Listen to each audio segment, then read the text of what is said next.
Ladies and gentlemen, welcome to another Rattlesnake TV debate night. Bit of a last-minute one here for us today, but we've got Andrew Wilson versus Bob.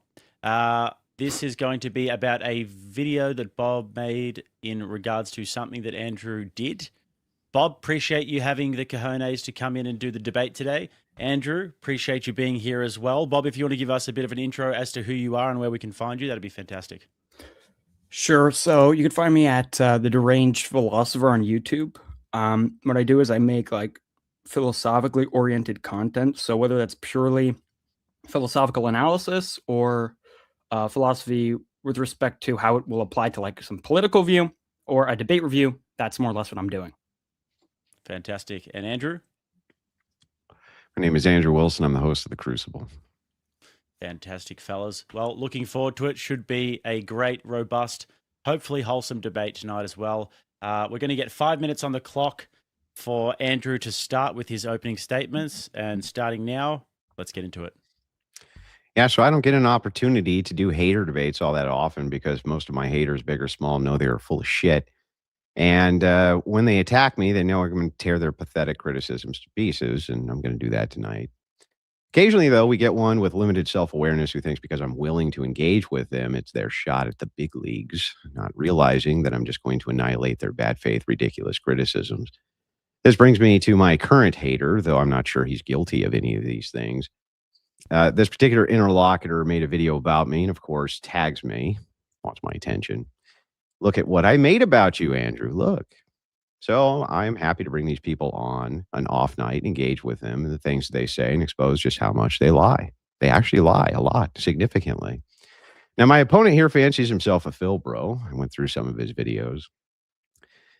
He's going to be upset that I said he's lying. You saw his reaction. He was upset that he said he was lying in his video, but I'm about to play the proof. But first, I'm going to be charitable, and I'm going to point out that I do believe that lying requires intent. I believe misrepresenting on purpose falls into the category of lying. This is called a lie of omission. You can look up the definition for a lie of omission if you don't believe me. Now, we can define that lie of omission as much as my opponent wants to, but no matter what definition he pulls up, he's going to find out that the misrepresentations I'm about to show you have to actually fall into that. As a precursor, my opponent has to either admit he didn't watch context behind the clips I'm about to play, or he did watch the context around them and misrepresented them on purpose to call me something he knew I was not. This would be a lie of omission. And I don't see how it wouldn't be. The following is Bob's case for me denying ever being mean to women and then showcasing what he thinks is me being mean to women. I'd like to show you guys this video. Go ahead and pull that up if you don't mind, Mr. Jake. Is the argument from hypocrisy, the tu quo. The idea here is that Andrew Wilson is a hypocrite. So you never treated a girl like shit before? No. Now, I want you to watch very carefully right here as Bob selectively edits out this no statement right here. Me saying no. Watch again as the woman asks the question. So you never treated a girl like shit before? No. Now, Bob ends it right there, and then he launches in to this absurd collage.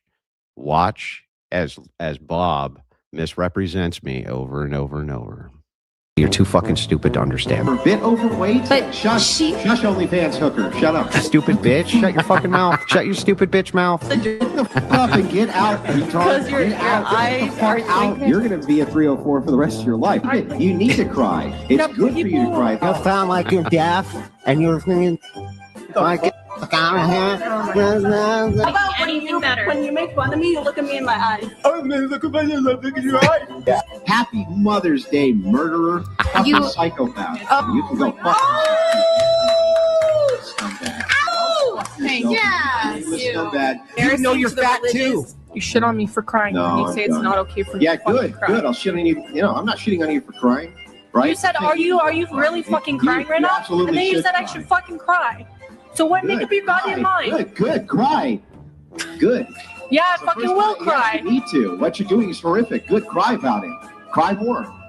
Hey, did I bring your family? Older. Did I bring any of your You family called me into anything? fuckers. It's You can because go I'm for it. better than you, Charlie. No. You go cry with your wife against other dudes? Are you gonna go cry Did I bring any of your You family called me into anything? with your wife against other dudes. It's because I'm better than you, Charlie. No. You're gonna go have your life get fucked by a bunch of dudes, bro. Your life gets fucked by everything on planet Earth. Listen, go put your fight. Your fathers are morally weak men. They are morally weak men. I guess, could I ask you? You're just a typified eater. Like, I don't know what you're really bringing to the table. You're just kind of consuming resources. She defends her husband. Wait. That's why she has one. Ultimately, I'm very much a very kind man. You don't want to disclose because it's a little embarrassing. Are you quiet? Look, strong woman. I thought you were a strong woman. I hope you guys have a really good day. I'm leaving. Hold on. No. You're gonna cry. Hold on. I thought you were a strong woman. All right. Just get your ass out of the chair and get the fuck out of the studio. Shut up, and get out. Just get the fuck out. Stop talking. Get out. Get out. The offer. I will fast track. I will quit because you've been at. She took up a lot of space on that side of the table. Now there's a lot of space. Everything. So Okay, now there's space over there. So far, we have two instances of hypocrisy. The first is that Andrew said he never treated a woman like shit before, and or that he's a kind of person. I'm treating these interchangeably. Then clearly, the clips show here that he has treated at least one woman like shit before. Ah, yes. This was seriously skilled. This was really skilled philosophy by my opponent. So let's just note real quick what his claim is again. Right? His claim is that he has treated at least one woman like shit before, and or that he's not a kind person. I claimed that I never treated a woman like shit before, ladies and gentlemen. And then, of course, Just quickly, fellas, a bit over 5 minutes. Bob, are you happy for it to go a bit over 5 minutes? You can have the time as well. Done with the criticisms. Hang on, I'm almost done. Right. Yep, Bob's happy with it. Let's go for it. Here, Bob, because I think it deserves it. So, anyway, Bob says that I claimed that I never treat women like garbage. Remember, he says this because he dishonestly edited the clip in the very beginning, which was me saying what? It was me saying, hey, can you drop that real quick, Jake? Real quick. Can you drop the screen share? There you go. Anyway, he dishonestly clipped out me saying the word no. Here's what actually happened, ladies and gentlemen. 1 second here. I'm going to pull it up for you. Oops. Hang on. Sorry about that. Keep it pulled down, please, until I tell you to pull it up. All right. 1 second. Let me pull up the right thing here. There we go. So here's what actually happened. Pull it up. Here's what actually happened when I said no to this woman. You ready for this? This is how dishonest fucking Bob is over here. Like shit before? Now, here's the no, me saying no, and then here's what I go on to qualify. I never made a woman sleep on the ground like a dog and took her from walks and exploited her mental illness. It's psychotic. Oops, Bob, you fucked up, Bob. What I actually said to her was, no, I'm not saying that I've never treated a woman like shit. I went on to qualify that I've never done any of these bad things, which I then listed. The entirety of the front half of your video is a complete lie by omission. There's no possible way you couldn't have known that if you watched this clip. It's not even possible. So you lied, Bob. Now, I've got two more criticisms if you've got time to look at them. Go ahead, drop the screen, please. Oops, Bob, that was a big fuck up by you, by the way. Big fuck up. That's such an easily demonstrated lie. But all of these clips are. I don't need to show the other two unless Bob wants me to, but I'm happy to. Okay. The issue here that we can see, I just want to make sure I get this right. Boom. Yeah, that was Bob's case for me denying ever being mean to women. Now, the issue here is Bob banks on the fact that you, the viewer, will miss the obvious cut. And I just showed you multiple times what the actual cut is. And there's what I actually said in context. What I've said here was obvious. And I'm not saying I've never been mean to a woman. I never said that. I'm saying I've never done any of these immoral things for which I am now levying a criticism. And I haven't. So Bob lied. And it's an obvious lie. And next comes the Parker exchange. In the Parker exchange, Bob claims I have no issue not caring about the feelings of others, but then gets upset when people don't take my feelings into consideration. I thought that was a fair criticism if it was true. The framing actually made no sense here. It was the opposite. The point I was making was you can criticize and make fun of Christianity, but then you get okay, wait. I want to stick to the first line claim, and then we can move on after we sort that out. Okay, that's fine. I just wanted to finish the opening. I'm almost done with the opening. It's supposed to be 5, and I gave you extra time. Did we agree to 5? I don't remember doing that. Yeah, we did say 5, so it might be Oh, best if okay. Bob gets into his opening now, and then you guys can sort out other claims after you. Okay, address the that's first fine. one. That's fine. All right. I'll hear to the moderator. Okay, so I have 4 responses to this lying claim. One is an undercutting defeater, so I'm going to aim at taking away the motivations Andrew has for thinking I'm lying. And the other 3 responses are active reasons to think that his claim is actually false.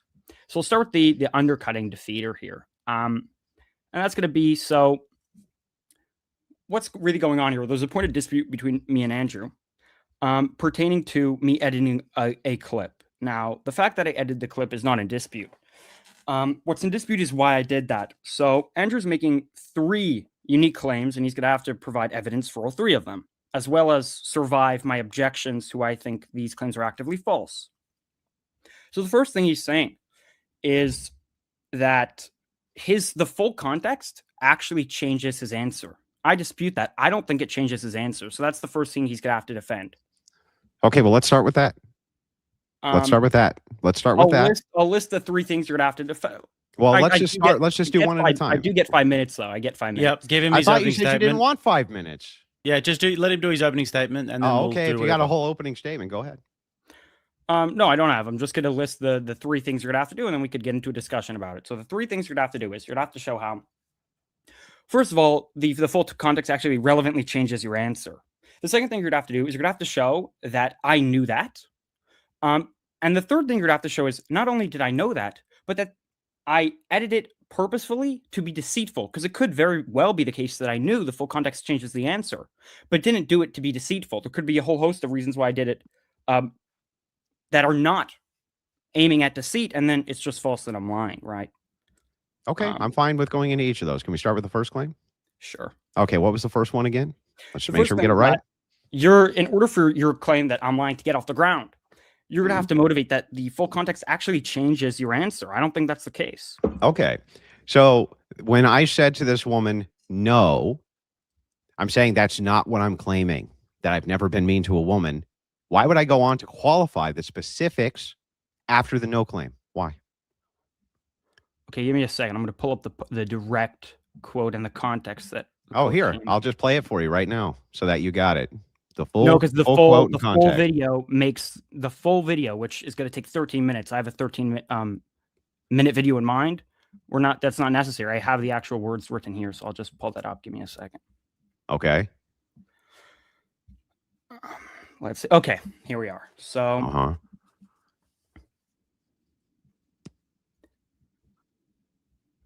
she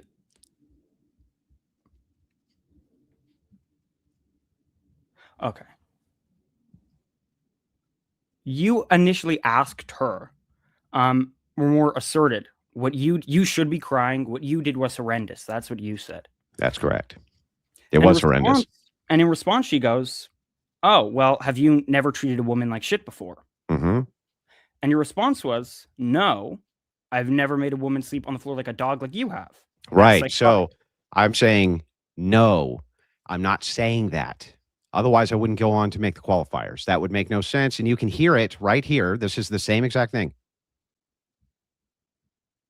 That is what I'm actually saying. I'm saying, no, I'm refuting her claim. I'm saying, no, I'm not saying I've never been mean to a woman. What I am saying is A, B, and C. Otherwise, why would I give the qualifiers? For emphasis. Hang on. That's why you'd give the qualifier. For emphasis. It's totally plausible. Right. I'm saying no. And I'm telling you right now, I said, no, that's not what I'm saying. And then I gave the qualifiers. Now, why would I do that if it was the case that I was just saying, no, I've never been mean to women? And by the way, if that was the case, wouldn't there be, hang on. If that was the case, wouldn't there also be other instances that you can find of me claiming I've never been mean to women? Or is it just this one time you're claiming that I claimed this, even though we have the context, it clearly shows that I'm not saying that. Okay. For one thing, I tend not to ever make. Shares, let me know. I tend to never make monolithic claims, by the way.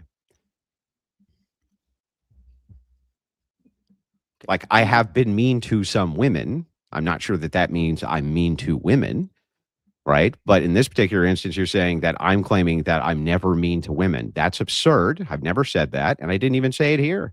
I went on to list the qualifiers of what I was specifically speaking about, Bob. Okay. Mhm. Here's what you said. Uh-huh. You said verbatim, no, I never made a woman sleep on the ground like a dog. Yep. All right. Here's my read. No, that's not My all read- I said, Rob or Bob. Hmm? Share the screen. Here's what I actually said, Bob. No, I Wait, never hold on, made hold a on. woman sleep on the ground like a dog and took her from walks and exploited her And mental for mental illness. illness, that's psychotic. And exploited her mental illness. That's That's psychotic. So I gave a bunch of qualifiers for what I was actually talking about, which was not saying, no, I'm saying I've never been mean to women. That makes no sense. In context, that makes no sense. The viewers, listen, for any rational viewer viewing this, they're never going to believe that no statement was me saying, no, I'm never mean to women. Otherwise, the qualifiers wouldn't be necessary, and you wouldn't have stopped the video. You're just overtalking me. You're just Why would you have stopped the video at no without the other context, Bob?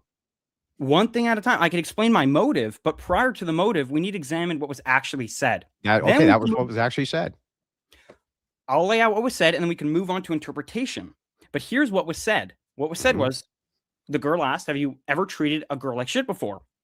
Your response was, no, I never made a woman sleep on the ground like a dog. That's what you said.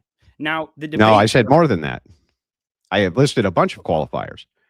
So to what I was said, to what I'm saying, additional things. Yeah, because what I'm saying is, right? I've never done these immoral things I'm criticizing this woman for. Not saying that I've never treated a woman poorly. I'd never said that, Bob. I said no, and that's no, meaning no, I'm not saying that. No, I'm not saying that. Here's what I am saying, and I have a question. Qualifiers. I have a question. Did you say these words or did you not say these words? No, I never made a woman sleep on the ground like a dog and took her for walks and exploited her mental illness. That's psychotic. Did you say I didn't say those exact words. I don't think. I think you made a mistake there. But to be charitable, we'll just say yes. Okay. So and you omitted the second part of that, Bob, because changed context. Wait. It was a we live agree that's omission. what you said. We agree that's what you said. Okay. Yeah, we agree. Now here's how I understood what you were saying in response to her. I understood that you were saying, no, I've never treated a woman like shit before, unlike you making people act like dogs. How could wait, then why did you cut the video? Just show no, Bob. I have 4 reasons why I cut the video. First of all, it adds extra time to the video that's unnecessary. Second, if I continue the rest of the video, it doesn't emphasize to the viewer that you would answer no, and I wanted people to bear in mind very clearly that you had said no. I didn't want to distract from that, right? Okay, so you only cut it at no, so that you could change the context of the video and to save time. Because the whole point of that is to claim that I'm a hypocrite, right, Bob? Repeat that. Is the point of the video, that portion of the video, to prove that I'm a hypocrite, Bob? To say that I'm a hypocrite because what I'm saying is no, I don't treat women badly, or at least I'm a liar because I don't treat women badly, and then you go on to show a bunch of instances of me treating women badly? Yes. Okay, gotcha, Bob. So then when you cut it at no to the rational viewer, wouldn't the rational viewer believe that what I'm actually saying there is no, I don't treat women poorly?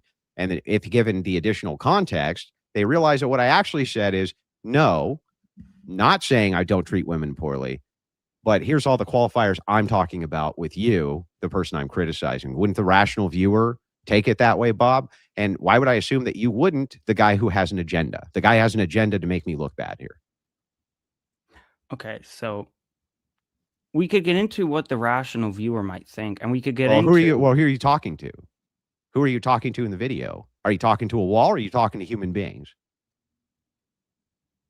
Who are you talking to? Rational viewers? No, that's not the point. Who are you talking to in the video, Bob? That's irrelevant. No, it's relevant because who you're talking to in the video, that's your market audience that you're making the video for in order to do your expose on me. So it is relevant who you're talking to. My assumption is that you want these people to know something about me, right? Who I'm talking to is irrelevant to the point that I'm trying to make that you're not letting me make. Make the point. Okay. You said, I never made a woman sleep on the ground like a dog. Yeah. My read is that you were saying no, answering her question, and for emphasis, gave examples of the kinds of things she did that you didn't do, like making people sleep on the floor like a dog. That's because that's exactly what I did do.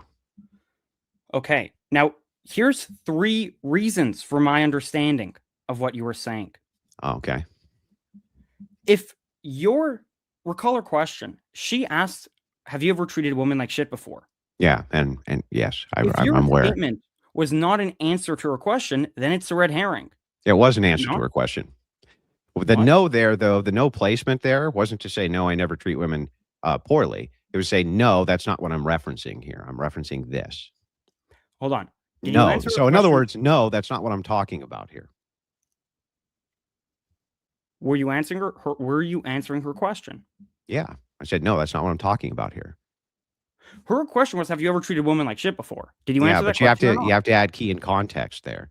She was trying to reframe the conversation into basically, yes, I'm a bad human being for doing all these horrible things.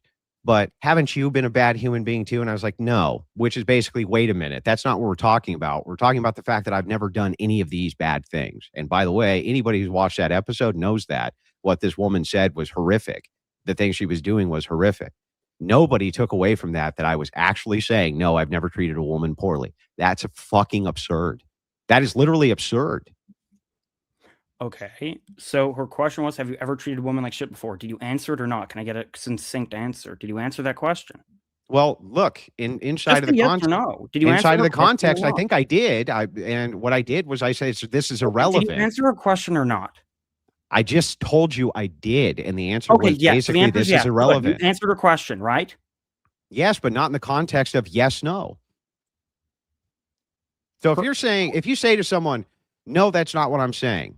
Like, no, man, that's not what I'm saying. But you hyphenate, it shortens very quickly. Like, no. What's going on here is X, right? That's what I'm saying here. No. What's going on here is X, not yes, no, as in, are you going out the door right now? Yes, no. That's not the context of this, Bob. And it's beyond obvious. Like, this is beyond obvious. This is not a thing which you can autistically break down, unfortunately for you, because we have it. I have the video, Bob. Were you answering her question? To that, you said yes. And then I'm like, okay, what was your answer? And then it turns out you weren't answering and you were pivoting. So that's a contradiction. You know what? Let me be as charitable as I can. Let's Mhm. just say I was pivoting. Okay, so what? Right. If you were pivoting, then that's Yeah. a red herring. Well, wait a second. It's not a red herring if I move off of something which is irrelevant or refuse to answer a question. That's not a red herring. Well, would you agree it would appear as one? No, that's still not a red herring. It doesn't even appear as a red No, herring. I asked, would it appear as one? Nope, doesn't even appear as one. No, not to you. Do you think that if I ask you a question, Yeah. and you don't answer and you pivot? Well, Do you I don't think- consider it a pivot. I just consider it moving back to the relevancy of what we're talking about. Irritability. If you're moving back to the relevancy of what's being talked about, that's the opposite of a pivot. And it's the opposite of a red herring. So, for instance, You Bob, just granted. you and I are taking that in- back now? you and I are in the middle of a debate, let's say. You and I Wait, are. and And we you need say, to put something on- in the middle of this debate, let's say we're talking about dogs. And you say, Andrew, is the sky blue, yes or no? And I go, no. We're talking about dogs here, Bob. Did you answer my question, Andrew? Yes or no? Was it a yes or no? It's like, no, that you could say it's a pivot, but it sounds like it's a pivot back to what the hell we're supposed to be talking about, maybe. So it's a justified pivot. I don't even know that I would consider it necessarily a pivot, but if I'm being charitable to the language, and you just say I pivoted the conversation back to what it was supposed to be, then sure, Bob. Right. So that's not answering the question. And it will appear But that's as not a one. red herring. Okay. But it's a pivot, right? And how does that Even come if across? it's a pivot, it's not a red herring. And if you pivot a conversation back to what the discussion is supposed to be, that's probably a good thing in the context of a disagreeing on that. discussion. Then what's Well, the problem, Bob? Okay, the problem is how you appeared. You appeared as though you weren't answering her question. Now, So? because I wanted to assume that you were answering her question and not committing a red herring, I went, oh, okay, well, if he was answering her question, not committing a red herring, Well, then I would have to take his statement at face Well, value. well, and gee, assume Bob, that, yeah, what seems more likely? The fact that when we have the context in its entirety, we can see that I'm literally talking about the actual subject matter at hand, or the guy who cuts it at the no without the additional context, who's making the hit piece video on the other guy in order to make the case that other guy bad, other guy doing bad things.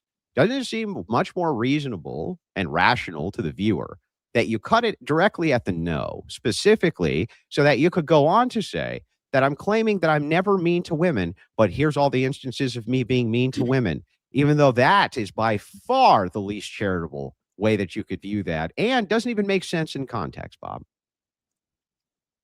I'm trying to give you the reasons for my interpretation. I So it think, does- and I'm trying to give you the reasons I think you interpreted it that way. See, because you're making a hit piece video. You And you already wanted to gave make them. me, You opened- you wanted to make me sound as bad as possible, Bob. And so What's you wrong? cut it at the no. That's why you did that. Hold on. We have a meta problem in this debate right now. Oh, we do. Do you not realize it's been going on for 27 minutes and you've been constantly over talking and interrupting me? Bob, if you have, I literally just didn't interrupt you right now. Right now, as you say, all I'm doing is interrupting you. Didn't interrupt you. For the vast majority of this 27-minute debate, have you been interrupting and over talking me? Bob, you've interrupted too, but sure. Let's just say that there was a bit of interruption going on. Do you want to do a timer, Bob? Would that make you feel better? Or do you want to actually discuss the content here? Because what you're doing right now is a red herring. Now we're having a meta debate. We're having a debate about the debate. Do you want to take it any particular direction, Bob? Or I don't want to have to resort to a timer. I think that's stupid. Good. But Let's not do that.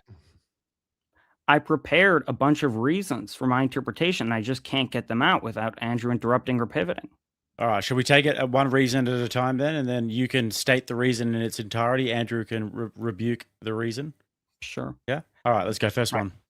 So I want to emphasize again, without interruption, Andrew had said an interpretation is another thing. That's step 2. But the actual statement to the question, have you ever treated someone like shit before, was, quote, no, I never made a woman sleep on the floor like a dog. That's the statement.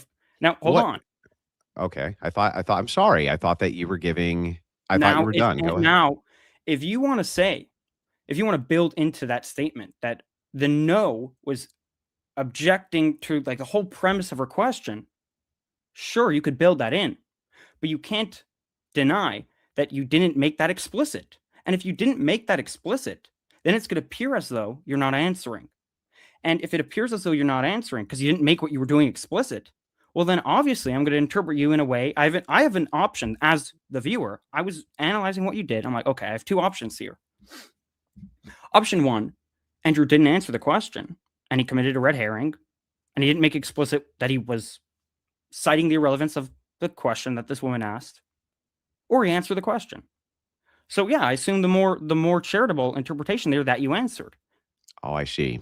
So look, can I respond now, Bob? Yes, but I want you to repeat my reasoning for my interpretation back to me to make sure we're on the Because same you page. heard the word no, and when you heard the word no, you figured that I must be responding directly to this question as a no statement. And further, right after I answer this no statement, this is actually Bob being very charitable, because otherwise it would look like I was pivoting, and Andrew wouldn't want to look like he was pivoting, right? So my motivation for my interpretation was a dichotomy. Red herring or answer. I chose the interpretation you were answering. Well, it's not a What's red wrong herring, with Bob. that? Well, first of all, it's not a red herring. So why would you choose that as an option? That's in dispute. But Simon, Yes, it's in dispute. Why is it that I should assume you assume this was a red herring when even if I granted this, it wouldn't have been a red herring, Bob? That makes no sense. That's the contradiction, Bob. If you say, I assume this was a red herring thing, that's not a red herring, even if I grant to you that this was your interpretation, then why would I think that you're telling the truth, Bob? Because it wouldn't have been a red herring. So are you just wrong, Bob? Are you just wrong here? exactly my point. Whether it's a red herring or not is irrelevant because it appeared as though it was one. So even if I'm wrong that it's a red herring, How did it appear as a red herring? because it was a pivot and it wasn't an answer. Pivot's not a red herring. It appeared as though it was one. And No. What makes it one, Bob? Hold on, no. You're making the claim I lied. Yeah. In order for you to justify that, you have to show that I had bad intentions as opposed to a misunderstanding. Now, if you want to switch your argument that I didn't lie, but I mistook you for committing a red herring when you didn't. No, Bob, you clearly lied. If you think I lied, but you're going to concede that it appeared as though you committed a red herring, those two beliefs are in tension with one another. Bob, when did I say it appeared as though I committed a red herring? You haven't demonstrated how it would be, even if I conceded to a even if I conceded to a pivot, how that would have been a red herring, Bob. How? It appeared as though it was. Can you demonstrate how it appeared to be? Do you not agree that if someone pivots, it will appear as though they're engaging in a red herring? Well, it depends on the nature of the pivot. They pivot the conversation back to itself. That doesn't seem very red herring-like to me. That seems like the opposite of a red herring, in fact. Right. It That does would be like depend that would be like a green herring. We'll call that a green herring instead of a red herring. I agree. You said, I asked, will a pivot appear as a red herring? And you said it depends on the nature of the conversation. Mm-hmm. I agree. And I think the very nature of the conversation lends more support to my interpretation, for sure. Then why would I give the qualifiers? For instance, why wouldn't I say something? Qualifier for emphasis of the point. Why wouldn't I say something like, no, I don't do that? Instead of no and no, and then the qualifiers. People tend to qualify their statements. What's the mystery? Yeah, they tend to qualify their statements so there's no misinterpretation. No, I'm not saying that I've never treated a woman poorly. I'm saying I've never done any of these horrible things. Now we have the context, right? You, Bob, I assume, right, know the distinction. Let me ask you this. Did you watch that clip in its entirety? Yes. Did you watch that episode in its entirety? Probably not, but I saw there's a 13-minute video. It was a 13-minute video. Yeah. Okay. So you thought you had the entirety of the context based on the 13-minute video? The entirety of the context relevant to the answer. Yes, of course. And you cut it right at the no. Correct. Mm-hmm. Now, Bob, was the intentionality of you cutting it at the no, was the intentionality there from you to demonstrate to the audience that I was saying, no, I never do this thing, and then go on and demonstrate all the times I do this thing? I could answer that, but I don't want to move on for my reason you didn't address. Well, wait a second, Bob. What did I not address? The reason I had for my interpretation. It appeared like a red herring. Under the assumption you weren't committing one, my interpretation was plausible. What? Okay. Okay, Bob, I'll grant it. I'll grant it's plausible. Is it more plausible from the hang on, Bob, from the perspective of the viewer, that since you're trying to make it look like I said, no, I don't do thing, then you go on to demonstrate all the times you think I do thing, that you cut it at the no specifically, so that it appeared that I was lying, that I don't do this thing. And then here's all the times that I do it. Too little information is provided for me to make a determination. Did you cut it at the no to make me look bad, Bob? To make it look like I was a liar? No. Now, do you think from the perspective of the viewer, after they see the actual context that I just showed versus the actual cut at the no that you put, that they're going to believe that, Bob? Depends on the viewer, and then it will depend on how closely they pay attention to my justification for my interpretation. Okay. Well, while you can't prove 100% that a person is lying, right? He can't prove it. I think that I demonstrated here well that if we were to take the powerful motivation that both of us have, your motivation being, well, this appeared as being a pivot and I was just being charitable, because otherwise it's kind of like a red herring that's not a red herring. Or you take my interpretation, which is you cut it at the no because you want to make me look bad in a hit piece video. Which one do you think is going to sound more plausible to the viewer, Bob?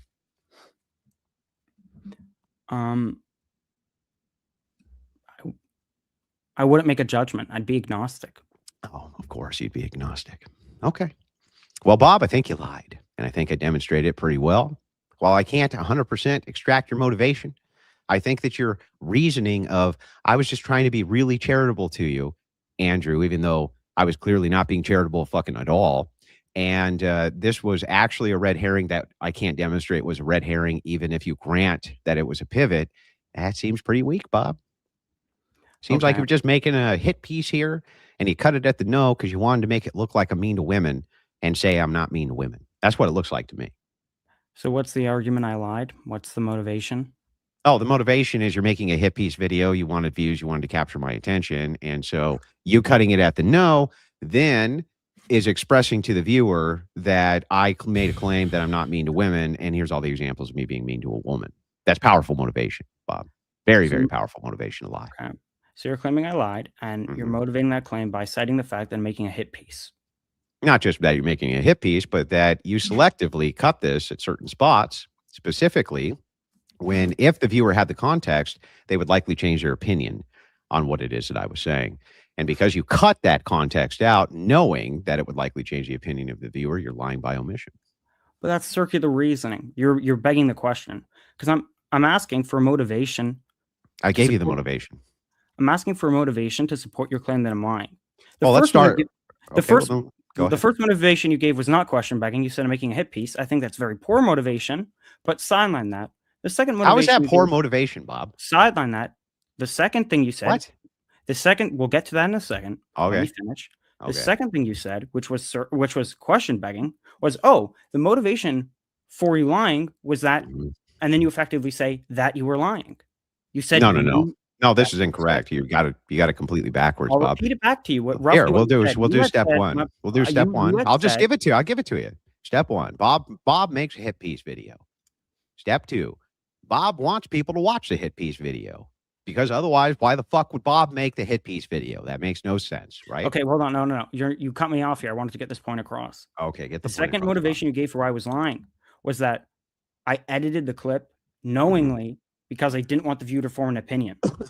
No, it's because you wanted him to form. You wanted him to form a bad opinion, Bob. Right. You wanted to form an opinion that was biased against me, Bob. But that's the very assertion that I want you to justify, and you're citing that as the motivation when I asked for one. That's question begging. Well, wait a second. It's not question begging. So let's go through this. Okay. Step one. Bob, do you agree that this was designed to be a hit piece? What does that mean?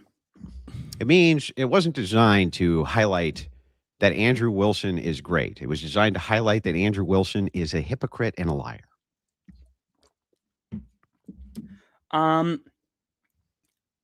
It was designed. No. It was my intention. No? So then how come your tweet, Bob, said this video is going to destroy Andrew Wilson? Now, Bob, do you usually put out tweets that you made a video that's going to destroy someone because you're, talking them up? Is that how people get destroyed? By other people talking them up, Bob? Or do they get destroyed by, other mechanisms? Well, I want to be very clear. I'm not making the claim that the video is not a hit piece. I think it is a hit piece. Okay, so then claim one, video's a hit piece. Wait, hold on. But I am making the claim that my intention was not to make a hit piece. That's different. My intention but the video was a hit piece. You're right, but my intention. So you're step citing one, my intentions. Nope, you're not. I'm just saying Bob made a hit piece. That's one. Right? No, you were no. Initially, you had cited my intentions, so I want to get that out there. I want people to know my intentions. I want people to know that my intentions. That's fair. You're assuming negative things about my intentions. It's fair that I get it out there. My intention was to vent my frustration at you for committing logical fallacies and making logical mistakes. That pissed me off. That was my motivation. I wanted to get back at you for doing that. Is that clear? So your motivations were you wanted to get back at me for a thing. Yes. So revenge. I don't know if that's revenge. I feel like for revenge, you have to do something to me. Let's define revenge. Sure. Let's hang on. How do you get back at somebody unless they do something to you? Fine. Fair enough. Revenge. I'll go. Yeah. So you wanted to get revenge, right, Bob? So Bob wants revenge. Bob makes a hit piece video. Is that established? Sure, but my intention was not a hit piece. I'm not talking about intentions yet, Bob. I'm just asking about the order of events. Wait, are we on the same page? I just want to make you could proceed. I just want to make sure we're on the same page. Bob wants revenge. Bob makes hit piece video. Are we clear on that so far? Yes. Got it. Okay. So after Bob wants revenge and Bob makes hit piece video, right? When Bob gets to put portion of hit piece video that makes person look bad because Bob wants revenge, how is it not a powerful motivator, Bob, to then go ahead and edit out critical context that may change a viewer's mind? Because motive is not sufficient. Revenge is powerful motive, Bob. Motive is horrible. Motive and motive alone is horrible grounds to charge someone with a crime. I'm not charging you with a crime, Bob. Everyone has motive to steal money, right?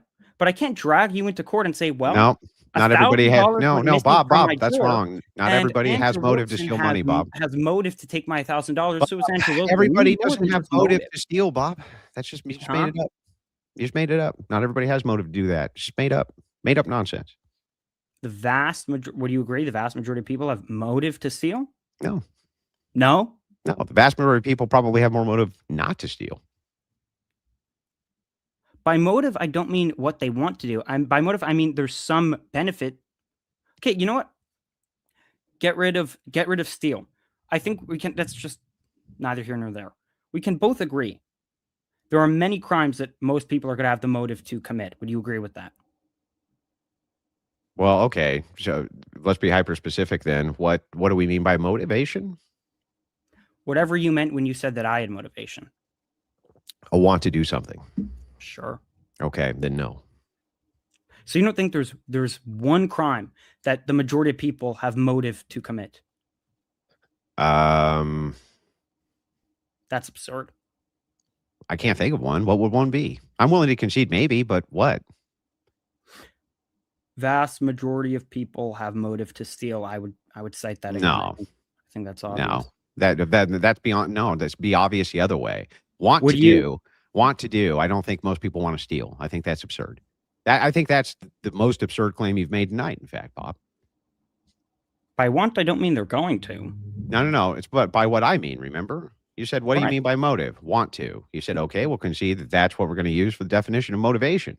So then, if you then say, by my definition of want to, they want to steal, then yeah, reject that wholeheartedly. They don't want to steal, Bob. I think that's silly. You don't think there's a single crime that the vast majority of people want to commit? Nothing comes to mind. I'm willing to be corrected here. If you can name one. Okay. Well, then I'll just reverse my claim. The vast. Okay. If you're not conceding that there's even one crime that the vast majority of people would want to commit, and you see the opposite true with respect to stealing. Just with respect to stealing. What? Just with respect to stealing, though. Okay. Well, then, on pain of contradiction, you're going to have to affirm the following claim I'm going to make on, and if you avoid doing that, there's a contradiction. So, if with respect to stealing, that you said the vast majority of people are motivating the opposite way. Yeah. Then we can make a principle. Fine. So if you don't think the vast majority of people, there's at least one crime that the vast majority of people would want to commit. Why can we make a principle? What? Why can we make a principle here? You were saying that doesn't seem plausible to you that the vast majority of people would want to commit a crime. Yeah, that wouldn't mean it's a principle. How would that make something a principle? Okay, there's a defeasible presumption in favor of that assumption, right? That's not a principle, Bob. All right, it's a defeasible presumption. So not a principle? Right. I misspoke. Defeasible presumption. I know you want me to be charitable, Bob, like you were to me in the video, but okay, sure. Let's go with that. Okay. Yes, there's an assumption that I have, and it is an assumption that there's more of a motivation for people probably not to steal than to steal. Probably. Would you say the majority of people have a motivation to do something that's good, like give charity? No. Could you give me, do you think there's one good thing that the vast majority have motivation to do? That they want to do? Yeah. A good thing? Yeah. Yeah, I think like love, probably. Most people want love. They want to be loved. In action. Yeah, and to love. I think most people want to love. That's a feeling. Could you give me an action? Well, love manifests itself through actions. Right. What's that? I want an action, not something that could manifest in an action. Okay, okay, hugs. I think most people want a hug, and most people like to give people that they love hugs. So do you think it's a good argument to say that Andrew Wilson gave me a hug because the majority of people have a desire to want a hug? Is that a good argument? No. Why? Well, what we're doing here when you're ascribing this, you're making an appeal ad populum. So that would be fallacious on his face. There'd I'm be an doing argument ad exactly what populum. you're doing in the case. No, hang on, I'm not. You're not, actually. So what's going on here is we're simply asking about motivation, right? So when we're talking about motivation, do you agree that we have different aspects of things that motivate people to do different things? Obviously. Yeah. Do you think that revenge is a very powerful motivator for people? I mean, depends on how badly they want. Not inherently. Yeah, but if they want revenge, do you think And that if want they it back, yeah, want, that's just the tautology. yeah, so if they want revenge, do you think that that's a powerful motivator for them? It depends how badly they want it. Okay, I got it. But if they never wanted it, it's obviously going to be a more powerful motivator if they do want it to some degree than if they don't, right? Yeah. Okay. Then what we have established here is that if you want revenge, you have motive. And you have described that you want revenge. And since you want revenge, there's no reason for me to believe. In fact, I should not believe that you did that and cut that in the most uncharitable way possible, especially when you said, because otherwise it'd be a red herring when it wouldn't. For you to actually do this in a good light, if you want revenge, seems unreasonable to me. That seems unreasonable to me. All your argument is doing is saying that you think I've done something because I have motive to do it. And I'm pointing out that that's not good reason. No, it's not just that. It's not just the motive, but the clip itself. So I have evidence to back. What I'm showing is that you have motivation to do a bad thing, and then showing the evidence of you doing the bad thing. So it's like, no, I'm not just being like, oh, hey, he had a motive, but I have no evidence. Like, no, I got pretty good evidence here, Bob. The evidence is in dispute. You were claiming that the full context changes your answer. I don't think that's the case. That's nice, Bob.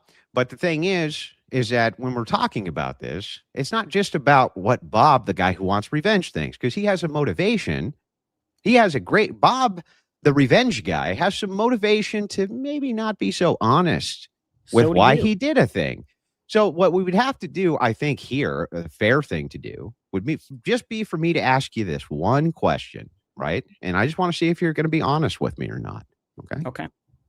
Do you believe, now that people have seen the context of what was said, heard my explanation versus your cut, and now have heard that you wanted revenge, that was your motivation to make the video, that they're going to think perhaps you were being dishonest here, Bob? Some people are, yeah. Most people. I don't know. If you had to guess. Just asking for your guess. No Yeah, idea. that's what a guess is. You're not supposed to know. You're supposed to guess. How many stars are the number of stars in the universe odd or even? Make a guess. Even. Right. The guess you just made has absolutely no bearing on the actual reality of the situation. So you want me to do that? You just want me to throw out something? No, I'm asking you to guess based on the reality of the situation. Right. And what I'm telling you is, just like in the case of the stars, I just don't have enough information to make a conclusion. Yeah, but if you had to guess. Why? If you gave your best guess, it'd be like this, Bob. Here's a much more rational one, right? You don't have a tape measure, right? But I'm like, we don't have a tape measure, but I need a 6-foot board. Can you go over there and give me your best guess for 6 foot? Could you do that? Yes. Yeah, that sounds reasonable and rational. So I'm just asking you here, Bob, I know that we don't have the empirical data to make a determination as to how many people would change their mind after seeing this. But if you had to guess, do you think that in context, a whole lot of people, perhaps the majority of them, 51% or higher, are going to change their mind on the context here based on your revenge motivation? Now that we have context. Just guess. That's why I'm asking you to guess. You have no idea what 6 foot is either, but you could guess. Right. Those aren't analogous, obviously. You can guess about anything, can't you? Yeah, and some guesses are going to be educated, like the 6 foot. Sure, I'm just asking you, based on all the information you have right now, to give me your best guess. My best guess is I have no idea. Your best guess as to whether or not this would change a person's mind, and now seeing it in context. Right. I have no idea. Yeah, you want to answer. Okay. I mean, you wanted an answer to a question that I told you I don't Look, have. Bob, I'm fine with leaving this portion of the debate here. We can move on to the next one. We can move on to Good the next idea. criticism. I reckon we move on to the next criticism. Guys, we are going to be reading some questions at the end. I've also noticed that there's a lot of haters in the chat, a lot for Andrew as well, saying, you know, he doesn't take big time debates and all of that. Maybe we might have time Against at the end who? if we wanted Against to get who? some. Who the fuck have I not debated? Who? Well, this is what the haters are saying. So if maybe at the end we could get some in, if you guys wanted to jump in at the end, we could do like a run the crucible type thing if we've got time. So message me on X if you guys maybe want to do that. No, But at I'm the end, we're having gonna a have some one. I'm questions. having a 1v1 debate. Those fuckers can apply for a 1v1 debate just like this guy did. And you know what? To Bob's defense, okay, I'm gonna make a defense of Bob in a charitable way. Okay. When I told Bob, look, I'm really busy. I will squeeze this in. Okay, but you know, it's a low priority, but I will get it in. Bob was like, okay, man. He wasn't even a dick about it. He wasn't like, you're a chicken shit, blah, blah, blah. He was just like, okay. So he was actually pretty understanding about that in Bob's defense. We're going to give Bob credit where credit's due. Now, on the flip side, Bob told me that he was sick, and I for another portion of this where we had it scheduled, and I didn't give him any shit either. Did I, Bob? No, you didn't. No, I didn't. So the thing is like, I'm always pretty charitable to my haters, even though they're not very charitable to me. But I'd like to move on to the Dean and Parker aspect here. Go forth. No, I really don't want to do that. I prepared.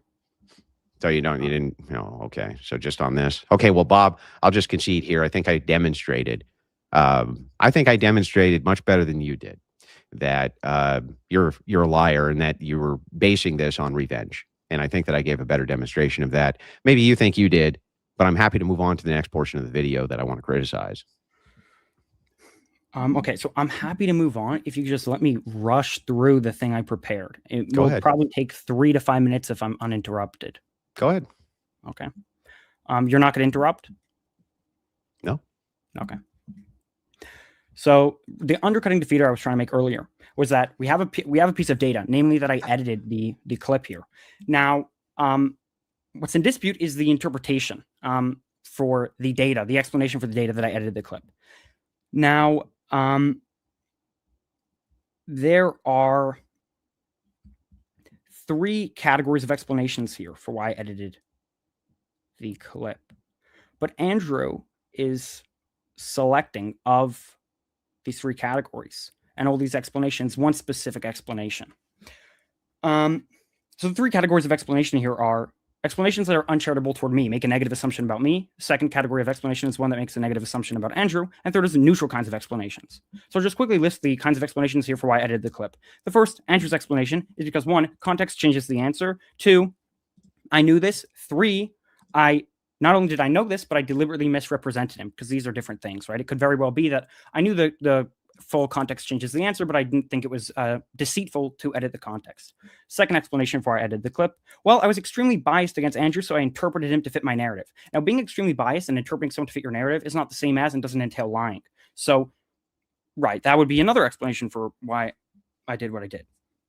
Another explanation for why I edited the clip is that I'm not biased against Andrew in particular, but I'm generally speaking uncharitable. So I interpreted him uncharitably, which is, again, uncharitable interpretation is not the same as lying, which is his claim.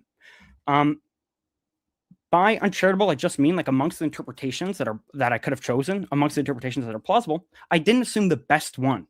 But not assuming something kind of somebody, and even assuming something negative of somebody, is not the same as lying. It doesn't make me a liar. It doesn't make me dishonest, which is Andrew's claim. Fourth explanation, that again assumes something negative about me. I'm dumb, lazy, emotional, bad at arguing, or bad at tracking. And because of that, I wasn't able to track the correct interpretation of what Andrew was saying. Now, bear in mind that Andrew, this is an internal critique of Andrew's view. He wants to claim I'm lying. But if he has really good reason, and I think he does, to think that this explanation here is the case, that I'm simply too dumb, lazy, emotional, bad at arguing, and or tracking, if he has good reason to think that, then this is going to be in tension with his claim that I was deliberately doing something bad here, right? If you have good reason to think that someone messed up because they're stupid, why are you also going to add to that explanation for their mistake that they were being deceitful or had like some bad intention? what is his reasons for why do I think he has reason to think this?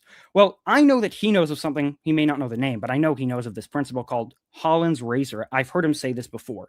The principle is this: that which could be attributed to malice should be attributed to incompetence or stupidity when both explanations are available.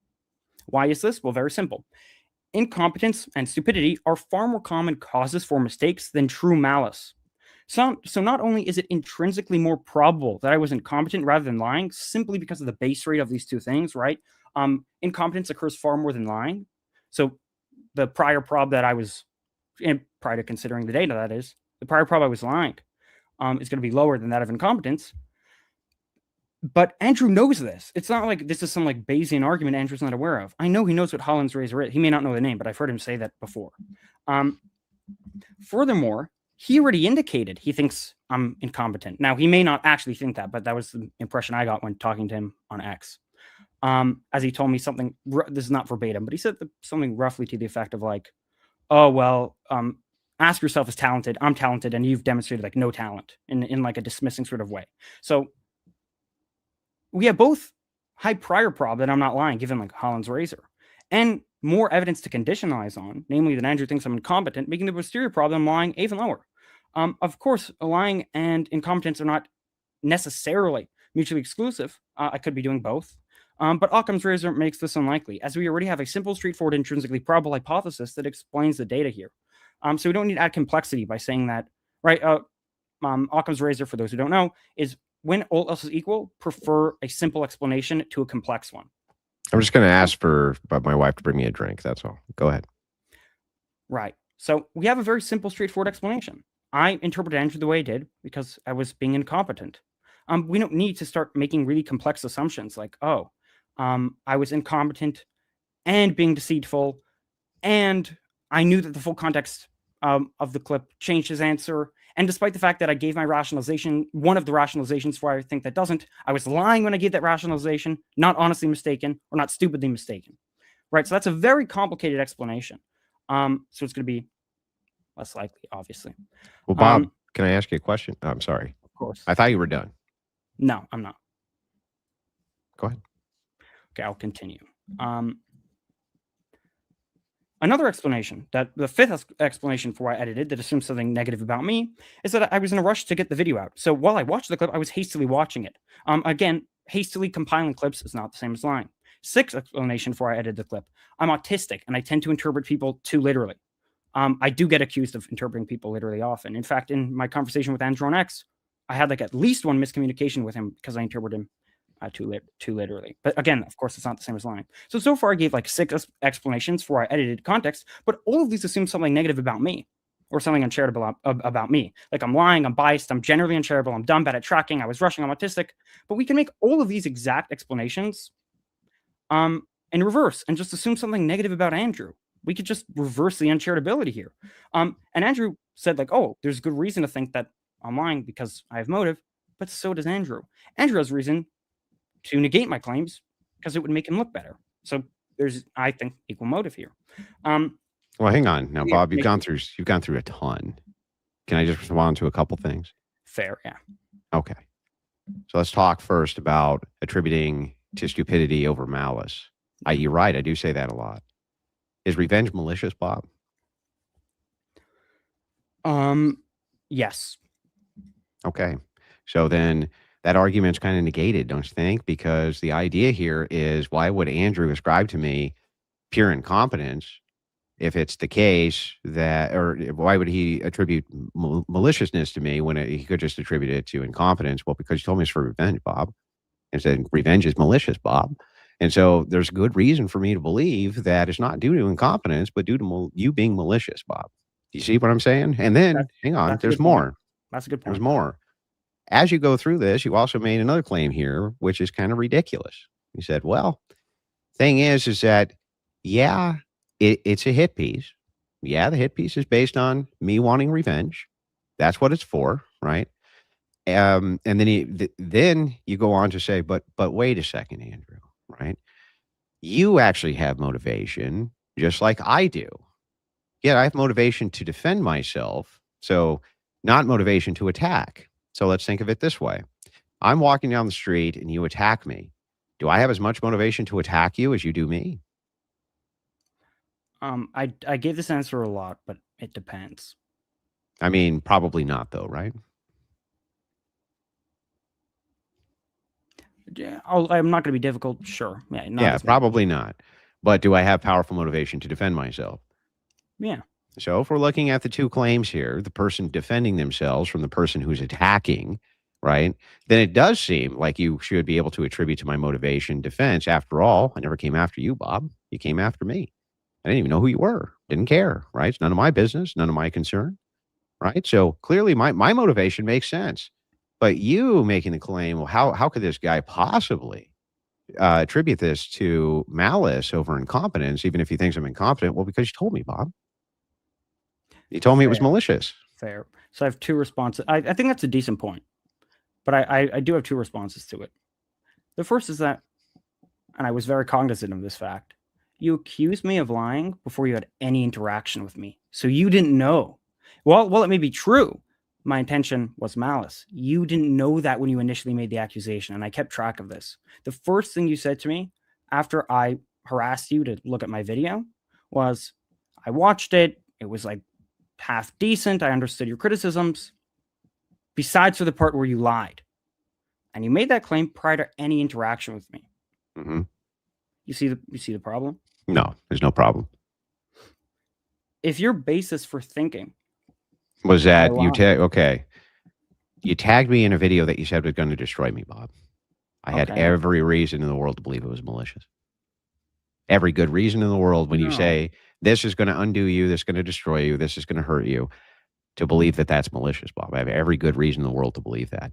I have never in my life one time had somebody say, I'm going to destroy you, and they meant that in a good way. Not once, Bob. In fact, I can't think even maybe a chick, maybe like some skank or something. She's like, this guy destroyed me, maybe in that context, but like, no, nobody's ever. And like, Andrew, I'm going to fucking destroy you. And they mean good things by that. And their motivation for wanting to destroy me I'm not making the claim is not good usually, Bob. It's usually real bad. And then when I see that you selectively cut out critical context, which would change these claims around, it's very clear to me that it's done in a malicious sense. And then I just get it affirmed tonight when you say, well, I want revenge. I want revenge. Right, but vengeance is mine, so saith the Bob. Right, but prior to me, before you ever heard me say that, you made an assumption that I was. Yeah, it's an assumption, but it's not based on reason. It's not that it's an assumption that isn't based on reason. I had reasonable, or I had good reasons to have that assumption. Chief of which is Andrew. This is going to destroy Andrew Wilson. It's a pretty good assumption that you don't mean good things for me, Bob. That your motivations, right, are probably not the best. They're probably pretty malicious. They're probably not based on good things for me, right, Bob? You think if someone says, I'm going to destroy you, you could infer that they're so malicious as to make them suspect of lying? You think just saying... Yes, Bob, I do. Oh, interesting. Andrew, you said in our chat on X, you're going to destroy me in this debate. You said that. Yeah, Bob, I'm not here to be nice. My motivation now is towards you malicious. That it has to be. Unfortunately, when I defend myself, when I defend myself. Wait, no, let's be consistent. I'm being consistent. Okay. I'm defending now your internal. Look, I don't think malice is sufficient grounds to conclude that someone's lying, but you think that. So now you just provided the audience with reason, and anyone who buys your argument with reason to doubt everything you're saying now. What did I provide? Anyone that when I defend myself, I'll be malicious? Sure. If you buy the reason, if you buy the inference that from malice we can infer someone's lying, or it's like very plausible, well then, why should I trust anything you said in this debate? If you you see, Bob, we have to go back to the Bob defense. Let's go back to the start of all this. Did I have any maliciousness towards you? Can you answer my question? Yeah, I will, but we can just go through an inference here, right? So the inference is Bob attacks Andrew, right? There's malice here, right? One There's sec, malice. I need to pee. Give me 1 sec. I'll be back in like 20 seconds.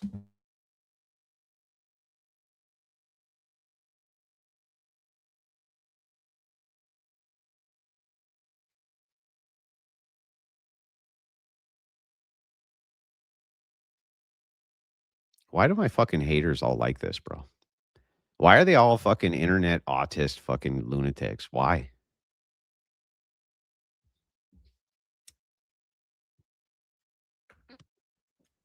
Why? What do you mean he's a little kid? He's 22 fucking years old. How is he a little kid? He's 22. They fucking infantilize these adults. These fucking adults. He's 22 fucking years old. Guy could have been in the fucking army for 4 years already. Like, what do you fucking mean? He's a little kid.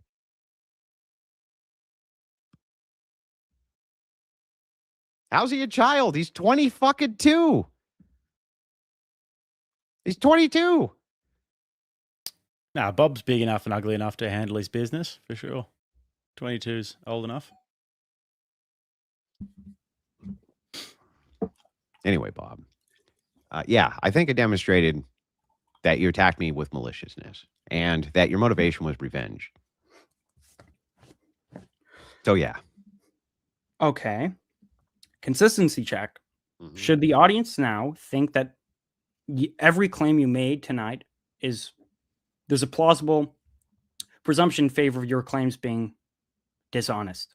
Should the No. audience think that? No? Not for me, but I'm the person defending, not the person attacking. My motivation only here is to defend myself from your ridiculous claims. Your motivation was actually to destroy me by your own admission. To destroy you in a debate, not destroy you, Bob. I'm not here to destroy you. I'm here to defend myself from your claims. You said you were here to fucking destroy me. You made this to destroy me. This video will destroy Andrew Wilson. Mm-hmm. Big difference there, Bob. And you said you'd destroy me in this debate, did you not? Yeah. Yep. The best way to destroy you in this debate is by being completely honest. That's the best way to do it. But you said you were going to destroy me. And you said that saying you're going to destroy someone is reason to think they're lying. To destroy somebody, right? Not to destroy somebody in a debate. That doesn't sound like a relevant distinction at all. How is it not a relevant distinction? I'm going to destroy you in this game of chess. I'm going to destroy you. I'm going to destroy your life. You don't see a degree of maliciousness difference there, Bob? You don't see one? You don't see it as being relevant? I'm going to destroy you in this game of checkers. I'm going to destroy you at this video game. I'm going to destroy your fucking life. You don't see a degree of difference. I never said I was going to destroy your life. I didn't say that. I'm going to destroy you. Intellectually. No, that's not what you said, Bob. What did you think I meant? Ah, I see. So I should be charitable to what it is that you meant. I'll do that, Bob. Can you agree to be charitable to what I meant? When? In that clip I played, when I gave you the context for it and told you exactly what I meant and then demonstrated it for everybody. Oh, yeah. If you want to make the claim I was uncharitable, I wasn't. I agree. I was not charitable. I agree. So you're not charitable. I need to be charitable with you, though. I'm not saying that. But I should be. I don't think I said that. I don't think I committed myself to that position. Oh, okay. But do you want me to be? Sure. Okay. I'd like that too, Bob. Just in the future, maybe you could be charitable towards me. Okay. And by the way, can I ask you, since we've beaten this dead horse, right, over and over and over again, can we move on to the hypocrisy counter 2 with Dean and Parker? Can we do that now? After we clarify why it is that when I say I'm going to destroy you, you think that that's grounds for thinking I'm a liar. But when you say it, it's totally fine. No, that's not the only grounds that I had. I had that, plus I had your dishonest edits. That changed the context completely. So I had evidence, right, that you were doing something that I had every reason to believe you knew was incorrect, and then combined that with your motivation, which you've now admitted was revenge. But the audience could see this, and it's going to be on YouTube, I assume. I'm going to say like 5 minutes ago. I don't remember exactly when, but skip back, you'll see that you said, and I made sure you confirm this so I could get you in this trap. I asked you. There's no trap, Bob. Maybe you're not aware of it. No, Bob, there just isn't any trap.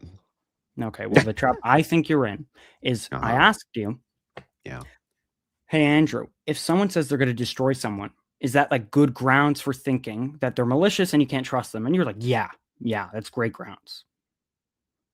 You're like, never in my life has someone who said, I'm going to destroy you, had good intentions. Usually it's malicious. Bob, if somebody says they're going to destroy you at Mario Kart, is that different than somebody saying they're going to destroy you?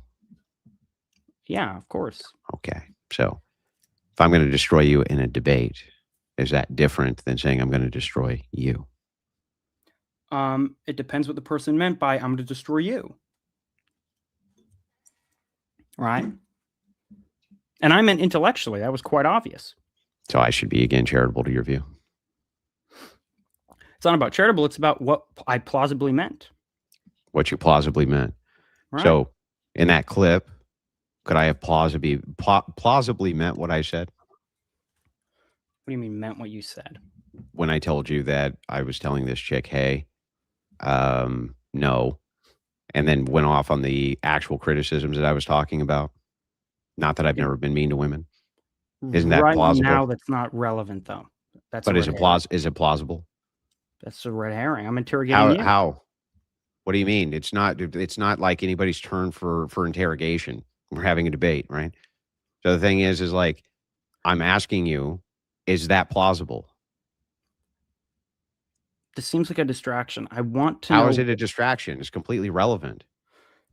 It's a distraction because I stated that before we move on, what I want to nail down is why it is that when I say I'm going to destroy you, that's grounds for thinking. Because absent context, when I have a hit piece video and see you take things out of context, it looks like you want really bad things for me. For me. I want bad things for you in this debate, not bad things for you, Bob. I want you to go off and have a merry life. I want you to go off and marry and have tons of kids and make $1 billion fucking dollars, Bob. That's a big difference between I want bad things for you and I don't want you to win this debate. The big fucking difference. Bad things for you. Never said. No. But if he's saying destroy bad things, that means bad things for you. I want to destroy you. That means bad things for you. Yes, it does, Bob. That was the context I gave you. I've never heard anybody say I'm going to fucking destroy you, and they meant good things are coming your way. Oh, I definitely didn't mean good things are coming your way. But I didn't neither did I mean I want bad things to come. Well, I don't know, Bob. How the fuck should I know what you mean? All I know is you said I'm going to destroy you. This video is going to destroy you. This video is going to take you down. This video is going to do this. It's going to do that. It's going to do all sorts of bad things to you. Right. That's what you said, Bob. And then I had the video itself, and then I got your motivation of revenge, right? It looks like I got pretty clear motive. Your internal critique of me is me saying, yeah, I'm going to destroy you in a debate. That's a huge difference, Bob. Huge. All right, fellas, I think that it's probably about time to move this debate on. We have really taken this one to its fullest extent, I'd say. So what is the next topic that we wanted to go to? Yeah, I wanted to bring up this hypocrisy here. Give me a second before you share screen, please. I'll tell you when. Go ahead. Share screen.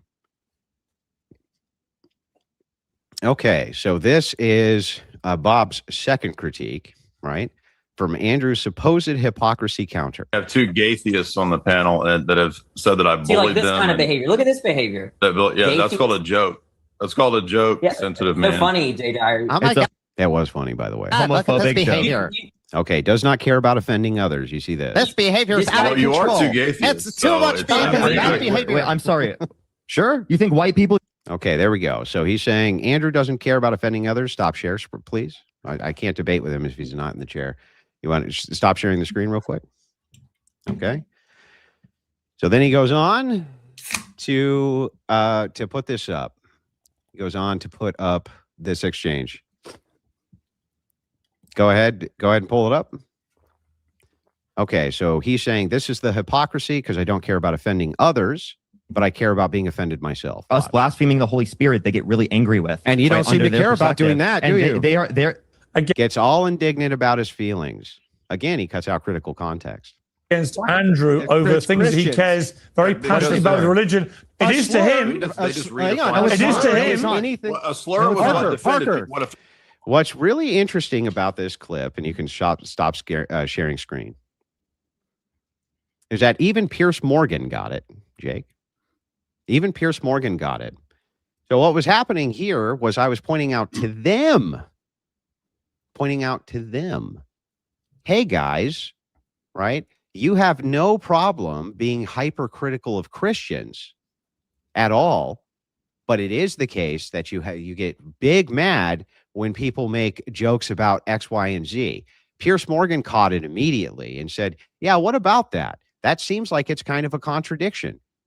This had nothing to do with me being indignant about anything. This was me running an internal critique and showing how they're committing a fallacy. They're committing a hypocrisy, essentially. They're saying what you're doing, right?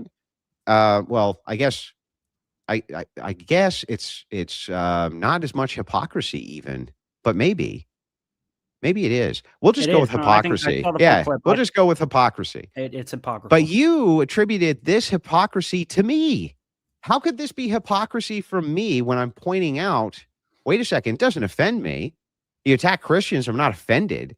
I'm just pointing out that it's absurd that you would say that if you make a racial joke on stage or something like this, you get all butthurt, but then have no problem assaulting the values of somebody. Like you don't care about that at all, as long as they're Christians. That's me pointing out their hypocrisy. Can you explain to me how this was me being hypocritical? Right. So them being hypocritical and you pointing out that they're being hypocritical, which I agree with. I saw the full clip. I thought they were being hypocritical for sure. And actually, not that this is relevant, I just feel like saying it. When you pointed out that they were being hypocritical, I recall from the clip, they actually committed a shift in goalposts. You're like, you're being hypocritical. And they were like, well, it's not a slur to make fun of Christians. And you rightfully pointed out, you're like, it doesn't matter if it's not a slur. So how's that attributed as a hypocrisy count for me? I'll explain. You calling them hypocritical and them being hypocritical is perfectly compatible. It's not mutually exclusive with you also being a hypocrite. So I think both of you guys are being but how was I being hypocritical in this clip? Here's how. Okay. You were clearly, I think to that most people, it would be clear that you didn't care to offend them. Would you agree to that? What? I'm starting off with this first premise. When they were offended, you didn't give a shit. You thought it was amusing. Would you agree? I don't know if I thought it was necessarily amusing. I thought that mocking the faux moral outrage, meaning I don't think they were offended, one. And two, I think it was faux outrage, meaning they weren't even really outraged. They're just pretending to be outraged. Would you agree you didn't care that they were offended though? Yeah, I'm not sure that was the context there. The context there was I didn't believe they were offended. If they were, would you have cared? Perhaps not. I don't, but it would depend on the context then and whatever that situation was. Perhaps, depending on what it was. It's not my mission in life to offend people for the sake of offending them because I find it amusing. There could be times when I offend people and it is amusing, but my purpose in life is not to offend for the purpose of amusement. So I'm not making the claim that it's your purpose in life, but in that context, the thing I have in mind where you were clearly insensitive is Jay Dyer made this lame joke about gay theists. And Danny said, look at this behavior. This is ridiculous. And you mockingly repeated back to Danny in this weird voice, oh, look at this behavior. Look at this behavior. Yeah, that's faux outrage because I believe it was faux outrage from Danny. I don't think Danny cares that much, honestly. Why on earth would you think that? Because I've talked with Danny and he's got way thicker skin than he lets on. And I've talked with Danny multiple times before this. Well, yeah, I mean, Parker told me that he'd never even called a friend of his, shut up, gay, or whatever. Even in privacy, he's never used that language. And yeah, of course I don't believe that. And the reason I don't believe that is because guys like Dean and other guys, they've had DMs come out where they clearly use that language within these groups. I have every reason to believe that they do. I think we could both agree Parker's a wimp. Parker does not have thick skin. You think he has thick skin? I didn't say Parker has thick skin. You I think said he's Danny has thick skin. But the Okay. point is like, let's just for the sake of the critique, grant it. Sure, I don't care. So my point is, it seems like when they were offended. Now you want to say you don't believe they were offended, but I'm not sure about that, to be honest. But let's grant it. They were offended. You didn't care. We're granting. You think that like Parker when he's like, that's him actually being offended, really? I think Parker's offended by slurs. I think he is. Okay, whatever. So anyway, Maybe okay, he's so exaggerating. So the thing is like, what's the hypocrisy though? Let's get to that. Let's just get to it. So in order to establish hypocrisy, we have to first get you disregarding a certain president. That's how I was honing in on this. So you disregarded, and you granted this at least now, that you disregarded them being offended, right? So if you don't have a regard for them being offended, but then when someone blasphemes the Holy Spirit or makes fun of Christianity or whatever, and you say, hey, you can't do that, that's like violating my boundaries. Well, that's hypocritical because you're telling people not to violate your boundaries, but then you go ahead and violate theirs.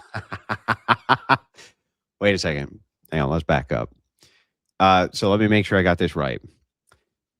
Pointing out to them that they have no problem whatsoever attacking Christians, and then me utilizing that as a point, right? Me saying, hey, look, you have no problem attacking Christians at all.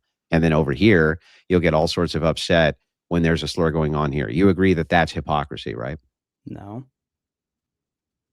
You don't agree that that's them being hypocritical? Oh, that's they're being hypocritical, yeah. Yeah, that's them being hypocritical, right? Yeah. What point there did I look even the slightest bit offended that they were attacking the Holy Spirit or any of that? At that point, I didn't make the claim. At that point, you were offended. When was I offended anywhere in this video? Right. You said, and this is almost verbatim, you had said, whatever offends is the slur. Then Parker went on to say, well, you have to be offended to a certain threshold for me to care. And he responded, well, it meets my threshold. Yeah, that's an internal critique, though. And in order to launch that critique, you had to get off the ground that you were, like, in order for the internal critique to get off the ground, you had to grant that you were offended to a sufficient degree. In order to do an internal critique, I don't have to assume the position is true, just assume the position for the purpose of the critique. Well, if you didn't. So like if you say, let me give you an example. This is easy stuff, by the way. This is basic philosophy. If it's the case that I assume a position for the purpose of giving a criticism, that doesn't mean that I believe the position, dude. That's ridiculous. That's ridiculous. I know that. Yeah. So what are you talking about? At what point here, when I'm launching the internal critique, did I say anything about being offended by anything they say? Because some internal critiques are only going to work if you stipulate certain premises. Yeah, so I stipulated the premise that you have no problem attacking Christians, right? So if I'm offended right now, you don't care, but I'm supposed to care that you're offended. That's the whole criticism. Right. So it wouldn't be a criticism unless you really were offended.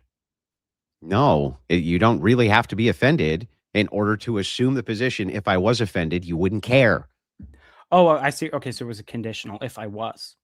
But in that instance, in the instance at hand with you and Parker,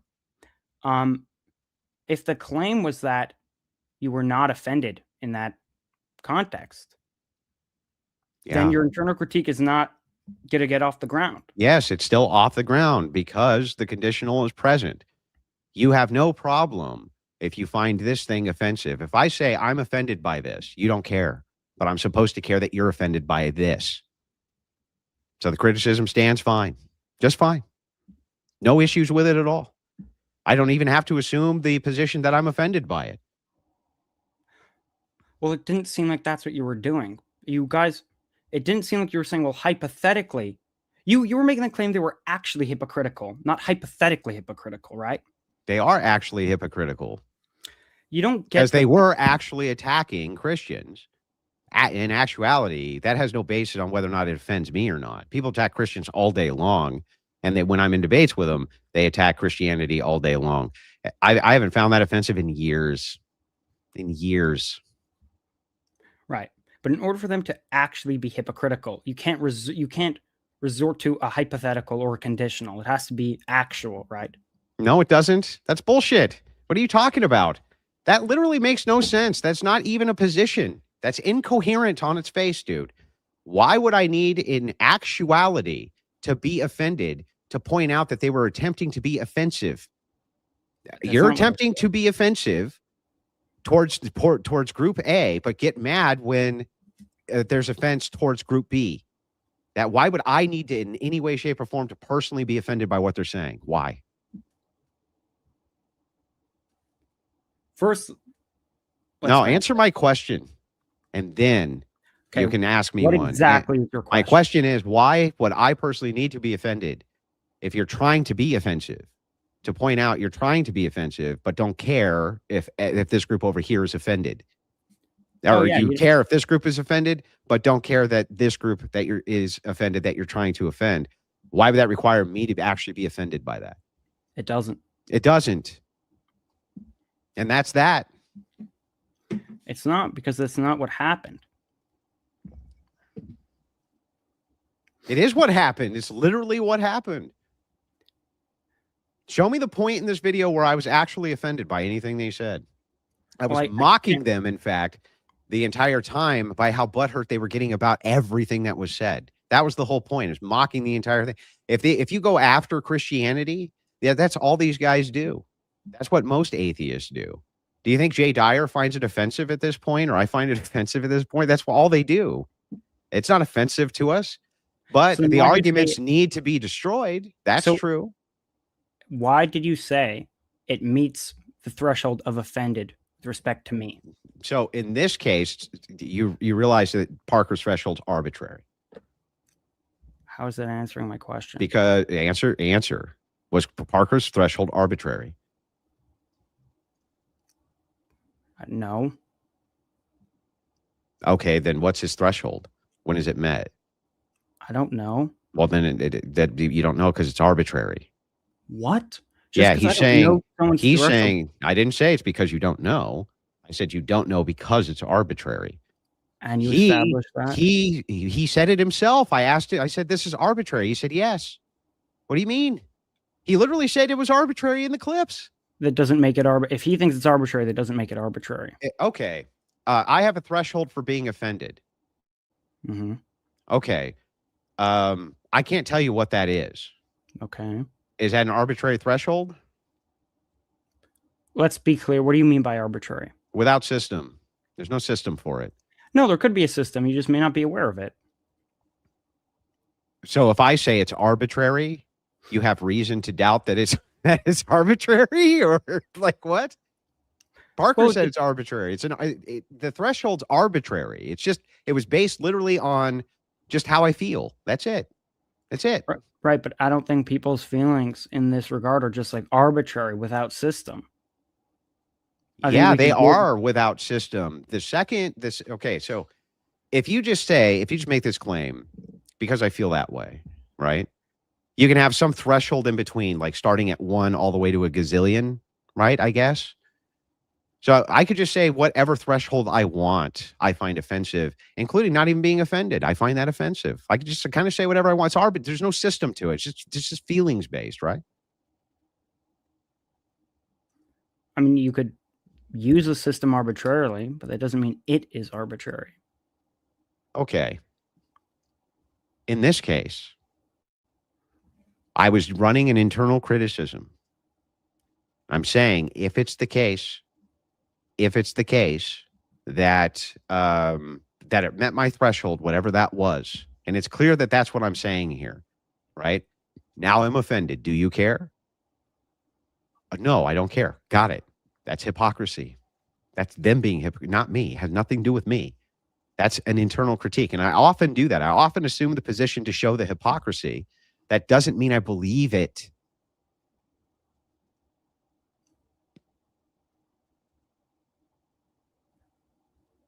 Okay, maybe, but yeah, generally speaking, I don't buy that you particularly care at all if people are offended when you use like sensitive words to like the LGBT community. You don't care. For the most part, for that community, I don't.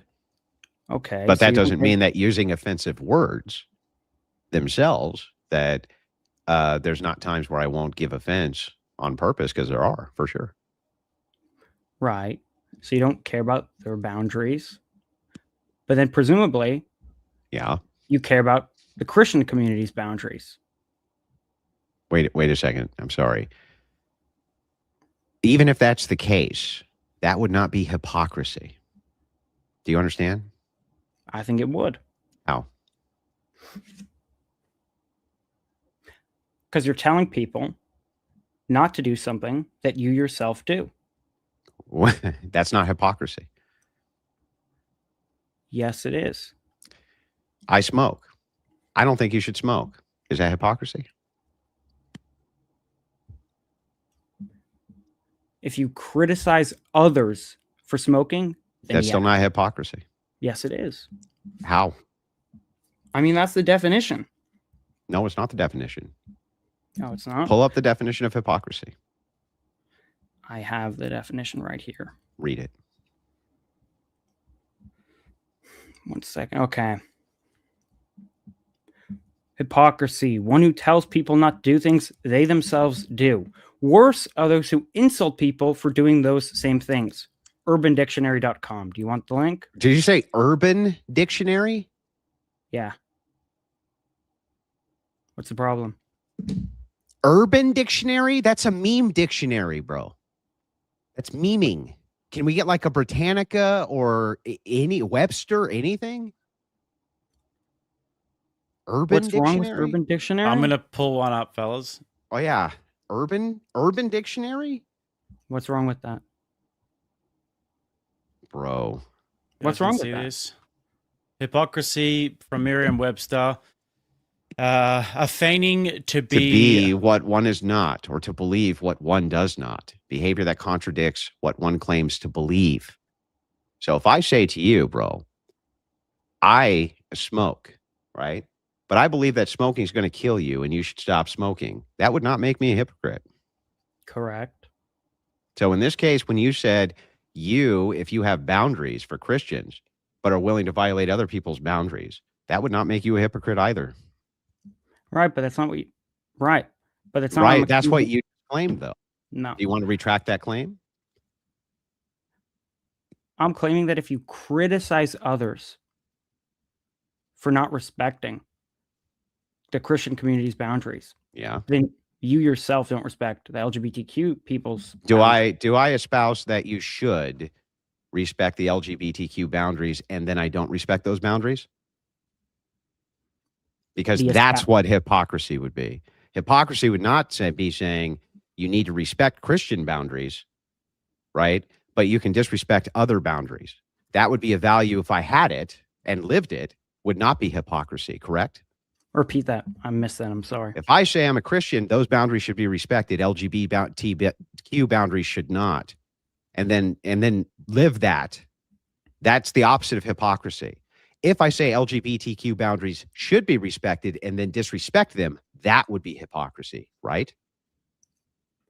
Correct. Then what you just said is an incoherent contradiction, because you just said that if it's the case that I have boundaries for Christians that I want respected, but say it's fine to disrespect other boundaries, that's hypocrisy. It is not at all. Well, in that case, but that's not the case at hand. That's even the case at hand, yes. That's literally the case you just made over and over and over again. It's hypocritical for you to say you must respect Christian boundaries, but at the same exact time, disrespect other people's boundaries. No, it isn't. That is not hypocritical at all. That's not what a hypocrisy is. You had no idea what hypocrisy even means. Okay, two things. First of all, the actual statement about you being a hypocrite, I'll address that in a second, because you are a hypocrite in that regard. Second, me not knowing the definition of hypocrite, I could give you 3 definitions off the top of my head. From Urban Dictionary. I could give you 3 definitions off the top of my head, and then give a source for each of them off the top. Do you of my agree with the definition that I gave that he just pulled up from Merriam-Webster? What do you mean? Do I agree with it? Do you agree with that definition, or are we going to go with a proprietary definition? What do you mean by do I agree with it? Can we accept the definition? Do you accept that definition as being the definition of hypocrisy or not? So I don't think there's the definition for a word. That's not a thing. Okay. So when we say words, do they have meaning? Mm-hmm. How do we ascertain the meaning? By the patterns that we pick up on in our linguistic community. Okay, so we need to share some sort of meaning here that we can agree to, or we're going to end up equivocating, right? No, we need to share meaning, but that doesn't mean we're going to end up equivocating. But we're likely going to end up speaking past. Likely, if you mean hypocrisy in a different way than I mean hypocrisy, then we're probably going to end up with equivocation here somewhere, aren't we? Sure. Okay, great. So then, can we pull up the definition of hypocrisy again, Jake?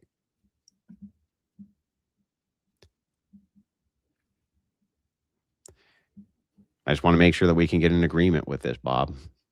A feigning to be what one is not, or to believe what one does not. Behavior that contradicts what one claims to believe. So, Bob, if I believe it's fine to be disrespectful towards LGBTQ communities, but I don't think it's fine to be disrespectful towards Christian communities, that is not hypocrisy, correct? That alone is not hypocrisy. That's right. It's not. Now, Bob, can we agree that if I say you should be respectful towards LGBTQ communities, and then I'm disrespectful towards LGBTQ communities, that is hypocrisy, right? Right. Okay. Well, then you need to explain how in any way, shape, or form here I'm a hypocrite. Sure. In the context of these clips. Sure. So you could pull up whatever definition for hypocrite you want.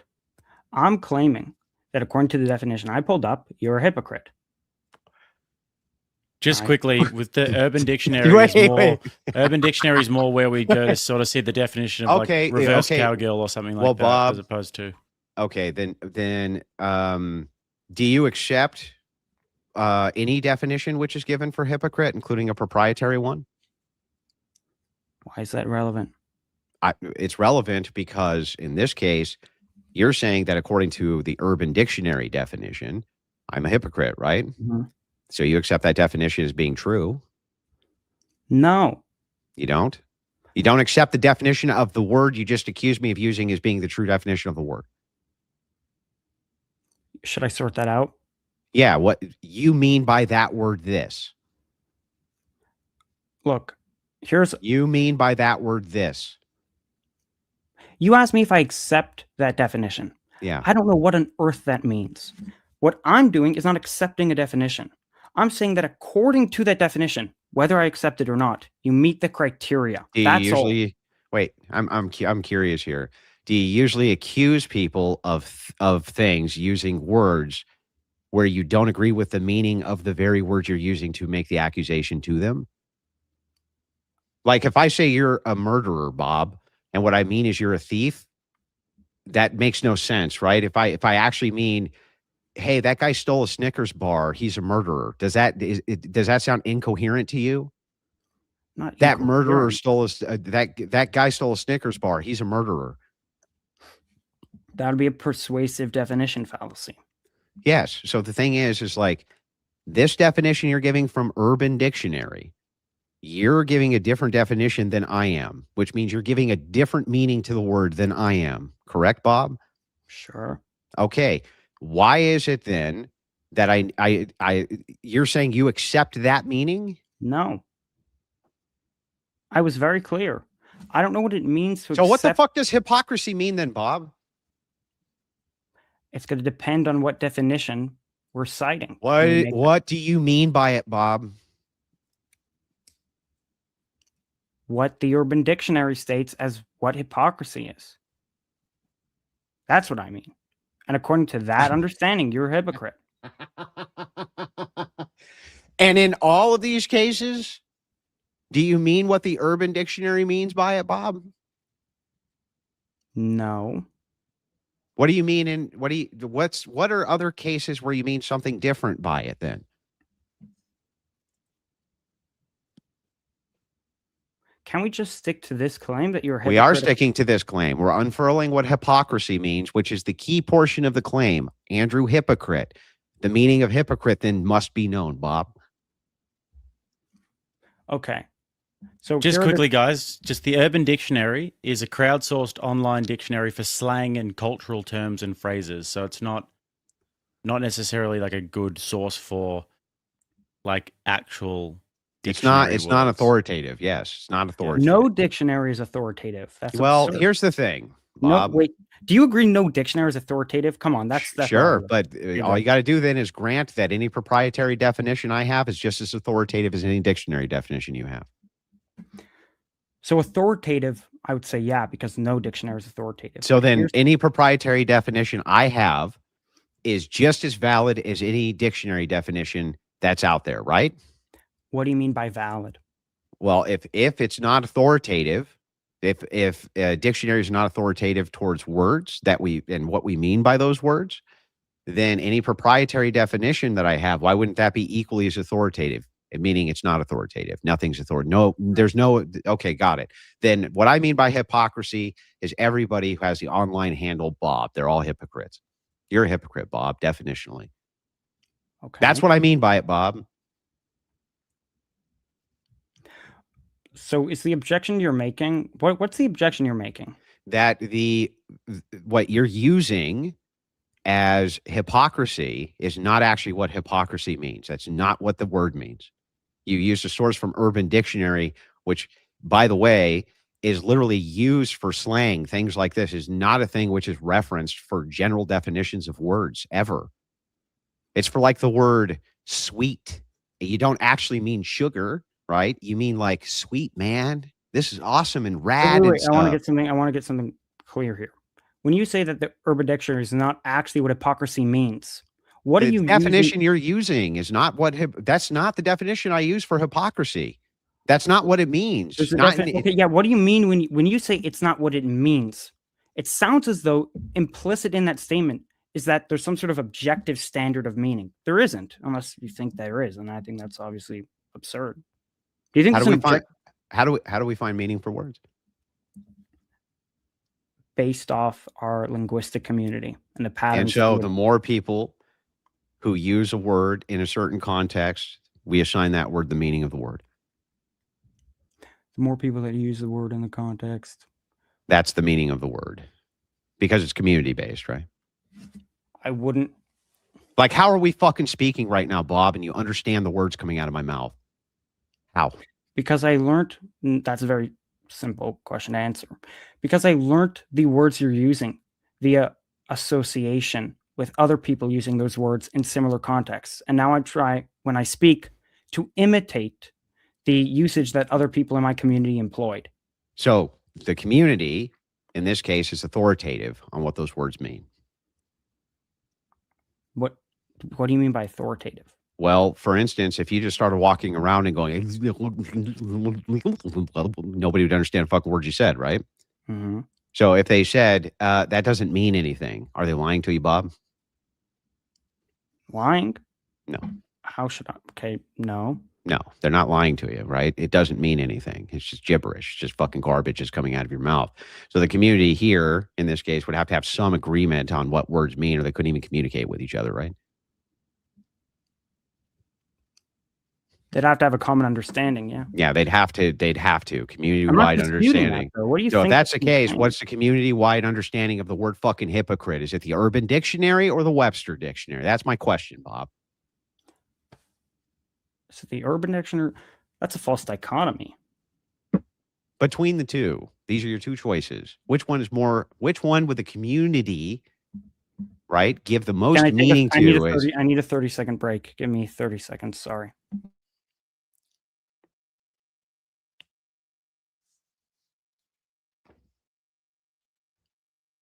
"50 hypocrisy claims, or 30 or 20 or some shit of Andrew is a hypocrite, doesn't fucking know what hypocrite means.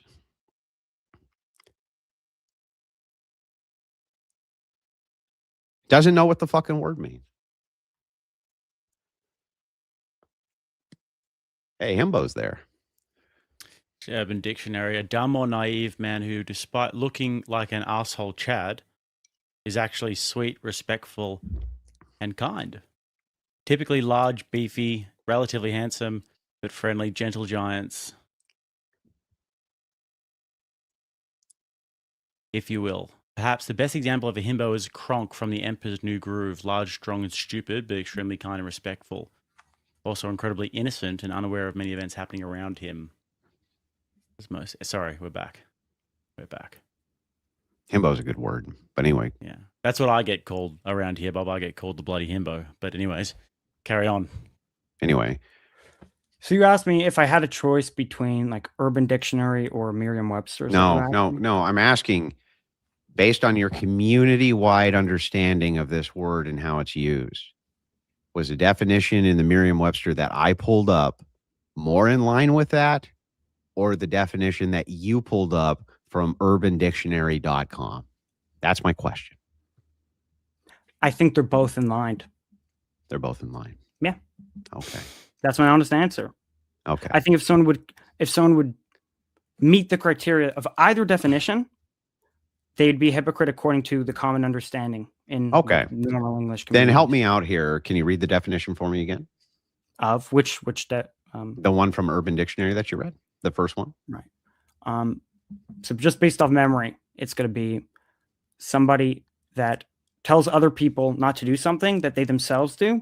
Mm-hmm. Worse, someone who criticizes others for doing something that they themselves do. Then Bob, remember when I asked you, is it hypocritical of me to tell you that not to smoke even though I smoke? And you said no. Right, because you're not criticizing me. It's not what your definition said, Bob. Oh, I see. You're right. You're right. So, Bob, you just got caught in a contradiction, didn't you? Wait. Well, see, Bob, you can't say that this definition that I gave you is true, but at the same time that it's applied, it's not true. That makes no sense. So you can't say that I can tell you not to smoke even though I smoke. That's not hypocritical, but then give me a definition where it would have to be, Bob. That makes no sense. That's a contradiction. That's P and not P at the same time, Bob. It's a proposition and it's fucking negation, Bob. So I don't think that's what I'm doing. I think I would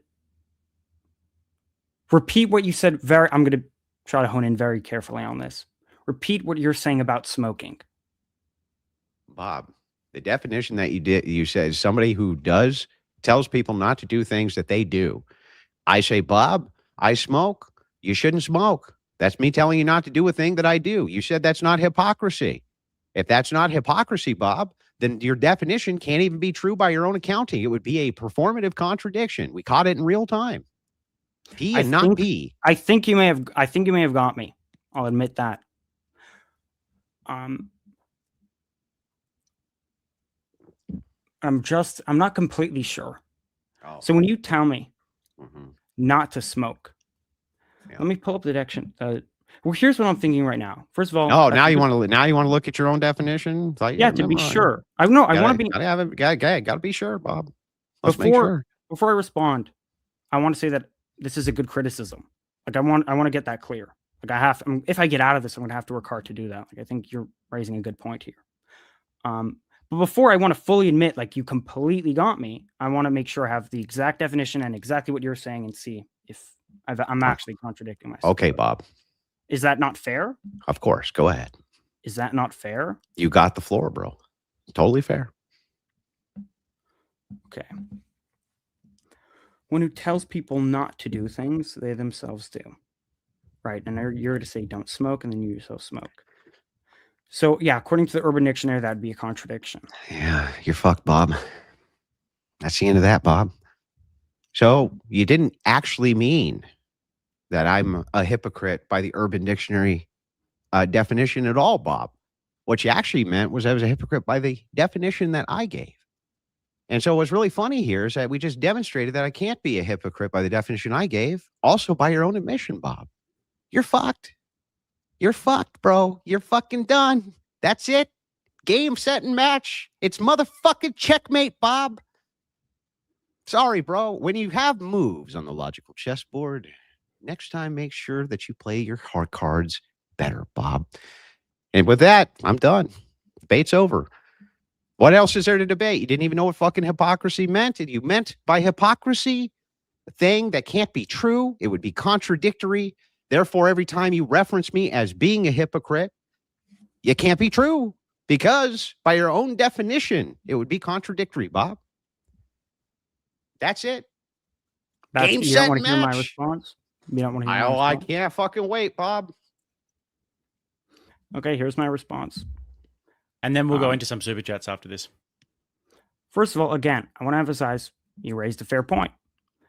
But there's a dichotomy here, which is that either I'm going to have to go with the dictionary definition, in which case you do meet the criteria. And I'll just retract what I said earlier, that when you say don't smoke and then you yourself smoke, when I said that you weren't a hypocrite, I was just wrong. So I could retract that. If we're going with the... Are you going to retract it though, Bob?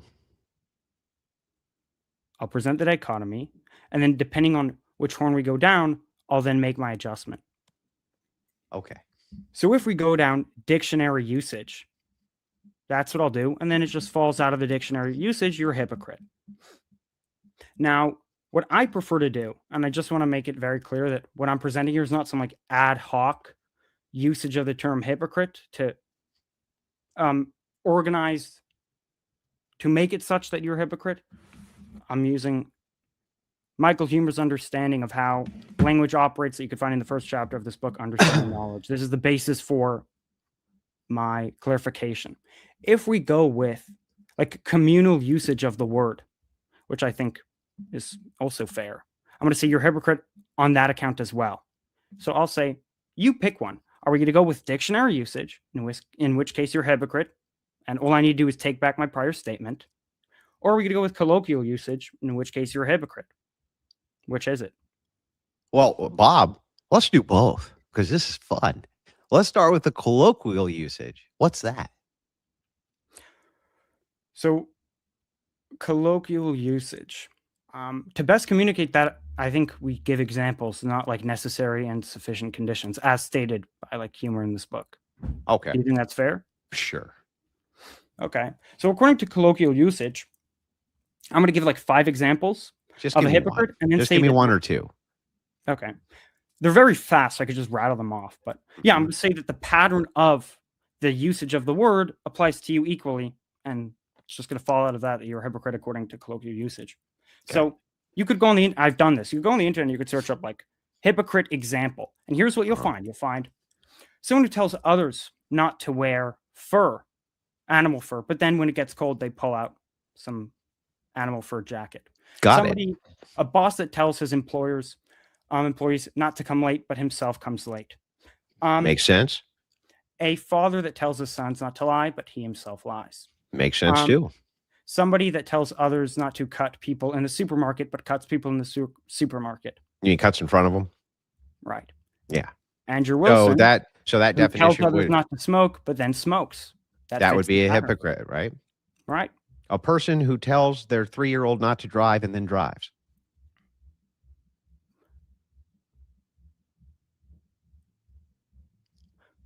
According to colloquial usage, yes.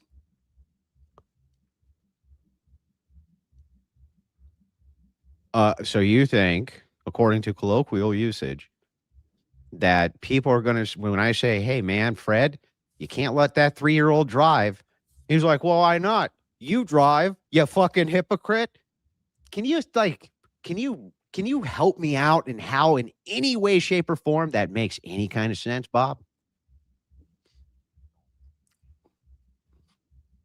Okay. Yeah. I retract that it's hypocritical in that case. Well, then your colloquial usage doesn't make no more sense, does it, Bob? Why?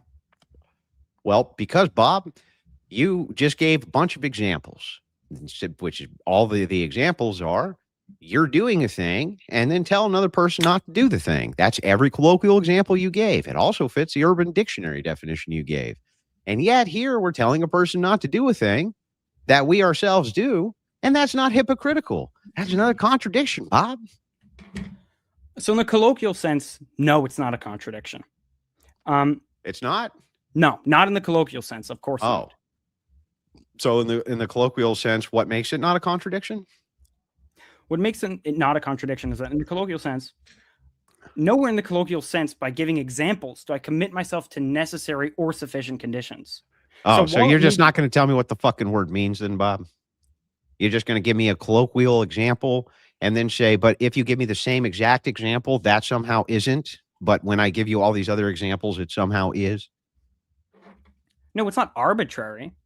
It sure sounds fucking arbitrary. Why am I not a hypocrite? Okay, well, here, Bob, let me help you out.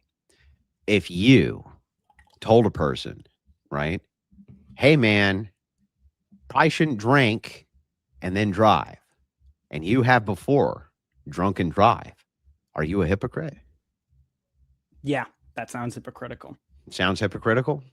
Yeah. So then, Bob, why the fuck do schools bring in former drug addicts to tell kids not to be drug addicts? Are they being hypocrites? Why are they bringing in hypocrites to do that, Bob? These people are hypocrites. They did a bunch of drugs, and then they're telling people not to do drugs. And they don't just bring them in for kids. They bring them in for adults and tell them not to do drugs. Those fucking hypocrites. Hypocrite doesn't disqualify you from being able to give good advice. Oh, you're just a hypocrite. Yeah. Oh. Yes. You're a hypocrite giving good advice. Sure. So you can be a hypocrite and that's good? You could be a hypocrite and be a good person, yeah. No, not a good person. In this case, wouldn't you being a hypocrite be good? After all, you yourself, the former drug addict, are now telling people not to do drugs. How could that be anything but a good thing? Your hypocrisy, Bob, in this case, is good. Isn't it? So someone who does drugs tells others not to do drugs, they're a hypocrite, and the hypocrisy is good?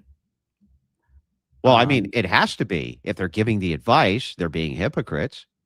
But the advice is good. It's the very hypocrisy that makes the advice good, isn't it? What's the objection? The objection is that makes no sense as far as what hypocrisy would actually mean, because hypocrisy has a negative connotation attached to it. So if now hypocrisy is positive, that makes no sense. So how could it be that somebody who's addicted to, let's just say this, you have HIV. You tell people don't get HIV. That would be bad. It's real bad to have HIV. How about cancer, Bob? I got cancer. Don't get cancer. That sucks. They're fucking hypocrites, right, Bob? No, because getting cancer is not an action. That's something that happens to you. AIDS. What? You got AIDS from anal sex with a homosexual, Bob. And you tell people, don't have anal sex with homosexuals and get AIDS. You're a fucking hypocrite, aren't you, Bob? Correct. Yeah, fucking hypocrite. So those guys, when they go in and tell their story and it helps other people, right? When they say, don't do this thing that I did, their hypocrisy is now a good thing. Isn't it, Bob? Sure. Nowhere in the definition of hypocrisy does it say that it has to be negative. You're just stipulating that and then saying that because of your stipulation, now you're like avoiding the charge of hypocrisy. Well, how do I know when my hypocrisy is good, Bob? Well, you're calling me a hypocrite. How do I discern whether or not my hypocrisy is good? I mean, that's shifting the goalposts. No, it's not. You're calling me a hypocrite. I just want to know if it's good or bad. Is it good or bad that I'm a hypocrite, Bob? Is it good? That's shifting the goalposts. How? The question is whether or not you're a hypocrite. Yeah, but if I am a hypocrite, if I just granted that, we've now discerned that there's good hypocrisy and there's bad hypocrisy. Bob, which kind of hypocrite would you say I am? The bad kind or the good kind? And then can you tell me which kind is which? Which is the good kind? Which is the bad kind? That's just uninteresting. If you grant that you're a hypocrite, you concede that portion of the debate. What more is there to say? Well, I'm just diving a little deeper, one step. I'm just granting it for the sake of argument, not granting it and saying it's true. Just granting it for the sake of argument. For the sake of argument, if I were to say, okay, I'm a hypocrite, you would have to grant that could be a good thing. It's not within the scope of the debate. That's irrelevant. Can you just answer my question, Bob? It is in the scope of the debate. I'm giving criticisms of your video, and right now we're talking about hypocrisy, and I want to know the depths of the word hypocrisy so that we know what the meaning is when you call me this thing. Me asking and ascertaining if it can be good or bad is completely irrelevant, and me asking which category of that hypocrisy I fall under seems completely relevant to this debate, Bob. Really doesn't. The point of my video was to show that you're a hypocrite, not whether or not being a hypocrite is necessarily good or bad. You said that it was a hit piece done for revenge, Bob, which means you must be saying it's bad. So if that's the case, how do I fit into the bad kind of hypocrite?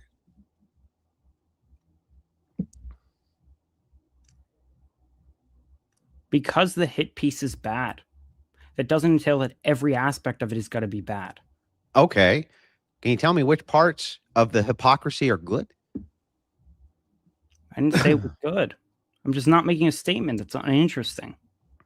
It's totally relevant. Andrew Wilson, hypocrite. Here's all the hypocrisies that he does, but sometimes hypocrisy is good.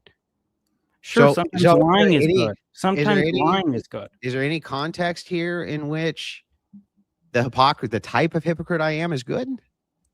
I'm just always make this same weird shift in goalposts back to you. It's just so irrelevant. Is it? Oh, Andrew, you accuse me of lying. Lying to save Jews in your attic from Nazis is good. So when you accuse me of lying, what's funny about this? The good lying or the bad lying? Bob, I can even grant that too. I can even grant that argument too and say there's certain aspects of lying which I would consider good. I can even grant it. And then I give you examples of those, right? Like, you lied and didn't tell the serial killer where your wife was hiding, right? I can say, okay, that's good. I could just grant it, right? Now we have a delineation. I give you the examples of the delineations of where it's good. And then I could point to a video I made about you. And I could be like, these lies that you told, those were good lies. And these lies you told, those were bad lies. And I think that would be fair inside of a criticism. So which hypocrisies did I do here, which were good hypocrisies versus bad ones, Bob? Shifting goalposts. How's that a shifting goalpost? It's totally relevant to the video. I'm now completely confused as to what hypocrisy even means, because you claim that a guy who has HIV, who goes in and tells people having HIV is bad, is hypocritical. Nope. Yeah, you did, Bob. You did. Bob, you're lying through your teeth. You literally bit all of those bullets, Bob. Here's what I said. It was slightly different. Oh. You said cancer and HIVs. I said, no, those aren't actions. Those are things that happen to you. But then you specified, you said, a homosexual. I'm sorry. You're right. He got HIV from anal sex, and he tells right, people, and that's what I said. Don't have anal sex. No, and I don't like HIV. being misrepresented. I don't like that. Then we just clarified it, Bob. You're right. But you admit I'm not lying through my teeth. You admit that. Okay, Bob. Fair enough. I'll just say, okay, just for the sake of not omitting, that you just said a guy who got HIV from anal sex, who tells other gay men not to get HIV from anal sex, is a hypocrite. Therefore, his hypocrisy in this case is good. It seems rational and reasonable to me that when you call me a hypocrite, and you've made many, many, many instances of where you call me a hypocrite, for me to ask you for the determination whether or not that's a good thing or a bad thing. And I assume it must be a bad thing because you said you wanted revenge and it was a hit piece. So if that's the case, I want to know which of these hypocrisies are bad, or are all of them bad? I get that you want to know that. But it's not a claim. But you're not going to tell me. Defend. Okay, that's fine. You don't have to defend it, Bob. Exactly. I don't. No, you don't. I mean, if you don't want to tell me, if you're like withholding the information about whether or not I'm a good or bad hypocrite, I guess that's up to you. You can do that, irrelevant. Bob. It's not that I'm withholding anything. It's totally irrelevant. How is it irrelevant? What is this debate about? It's about the video that you made about me, right? Mm-hmm. What questions about that video should be off limits? I don't have a general principle. Your general principle was you want a revenge. No, I don't have a general principle about what questions are off limits.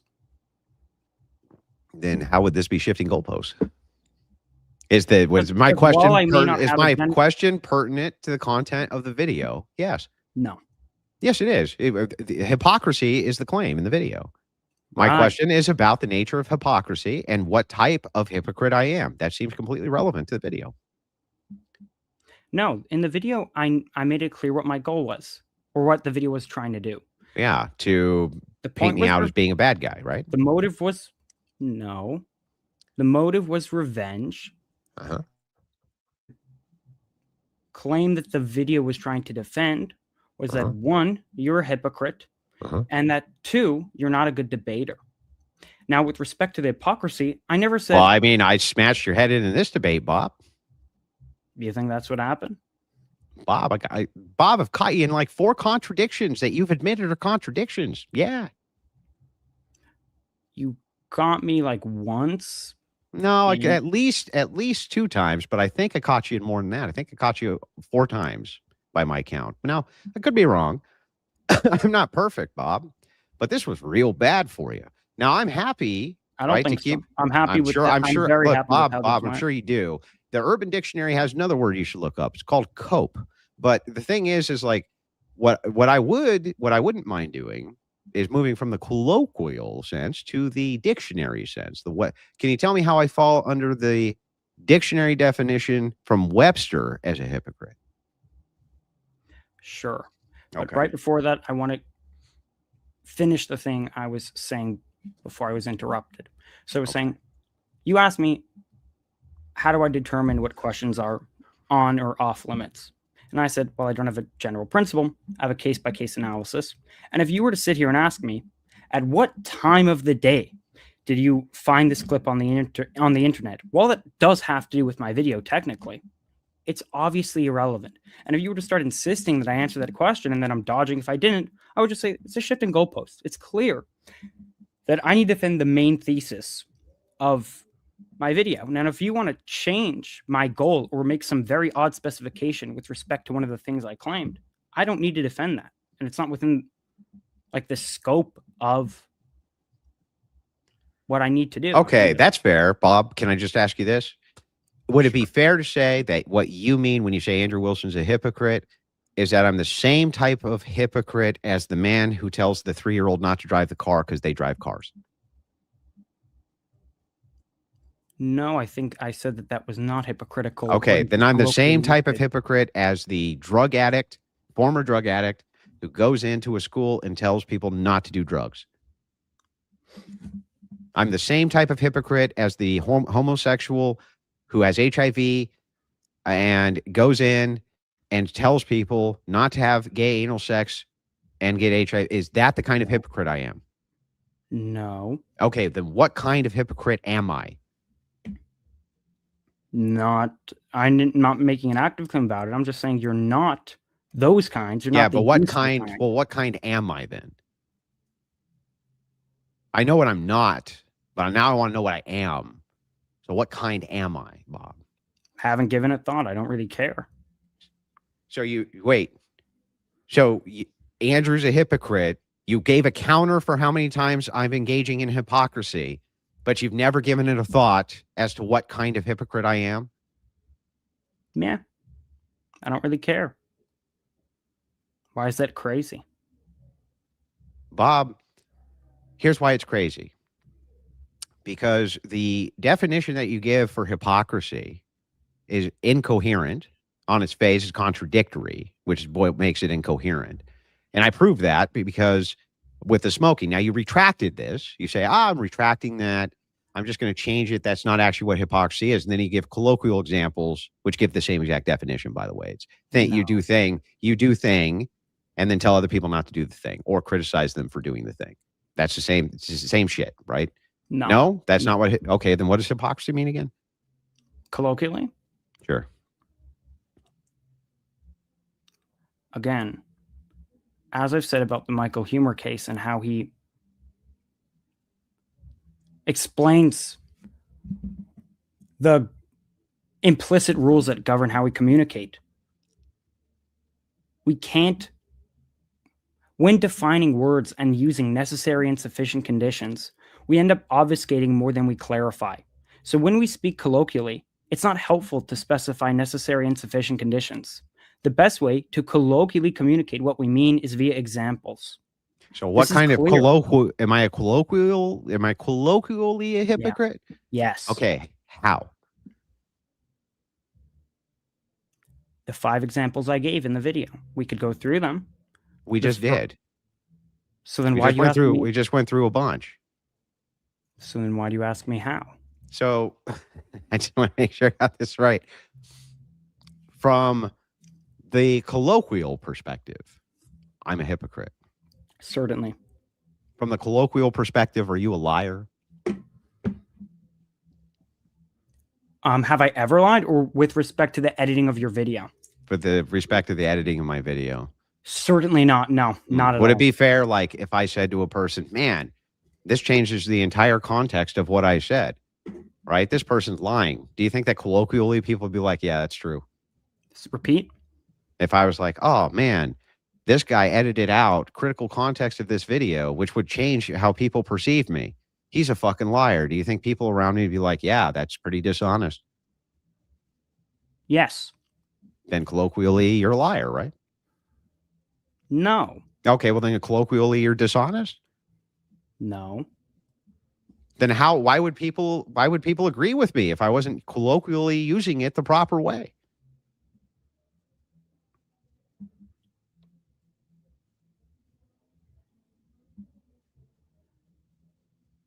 There are two questions here. Just one question. One is what I am, and the other is, given what you've said about me, what that would seem to make me colloquially. Yeah. With respect to the former, no, I'm not a liar. And if people had the full context and heard my rationalizations for my interpretation. And then what about the latter? And in the latter case, if you strip my rationalizations out of, you just leave them out.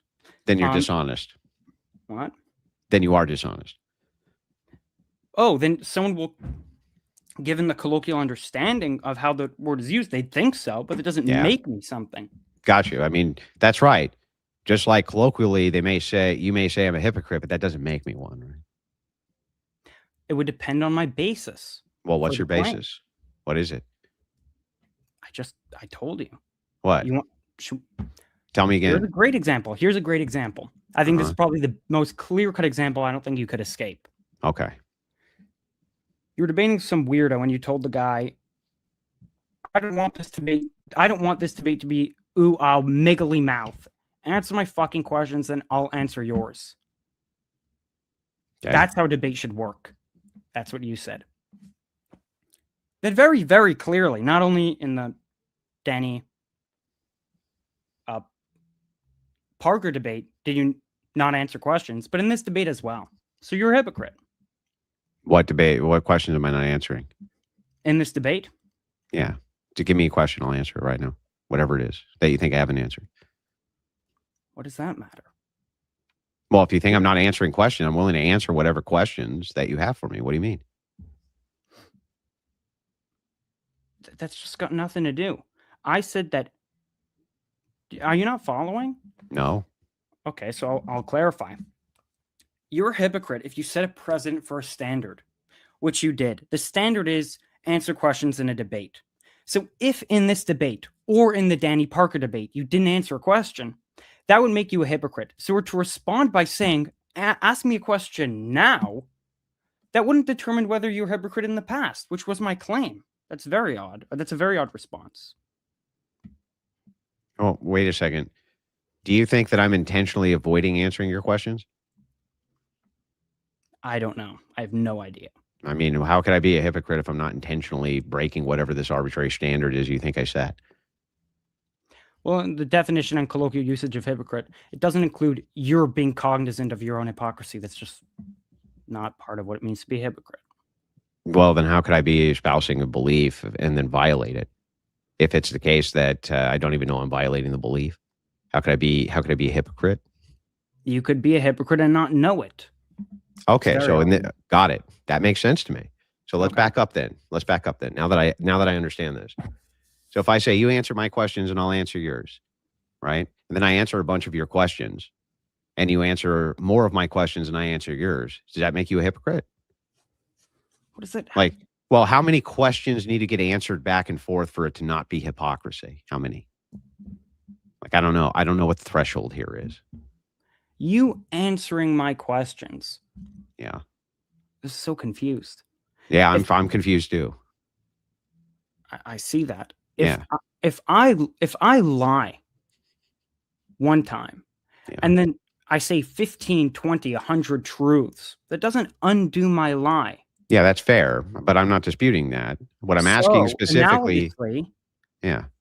if you're a hypocrite once by dodging questions, and then you, after that, in a straight manner, answer 10, 20, 100 questions, it doesn't undo your prior dodging of a question, and thereby it doesn't either undo your hypocrisy. Okay, so hang on. If you engage in a hypocrisy, are you a hypocrite?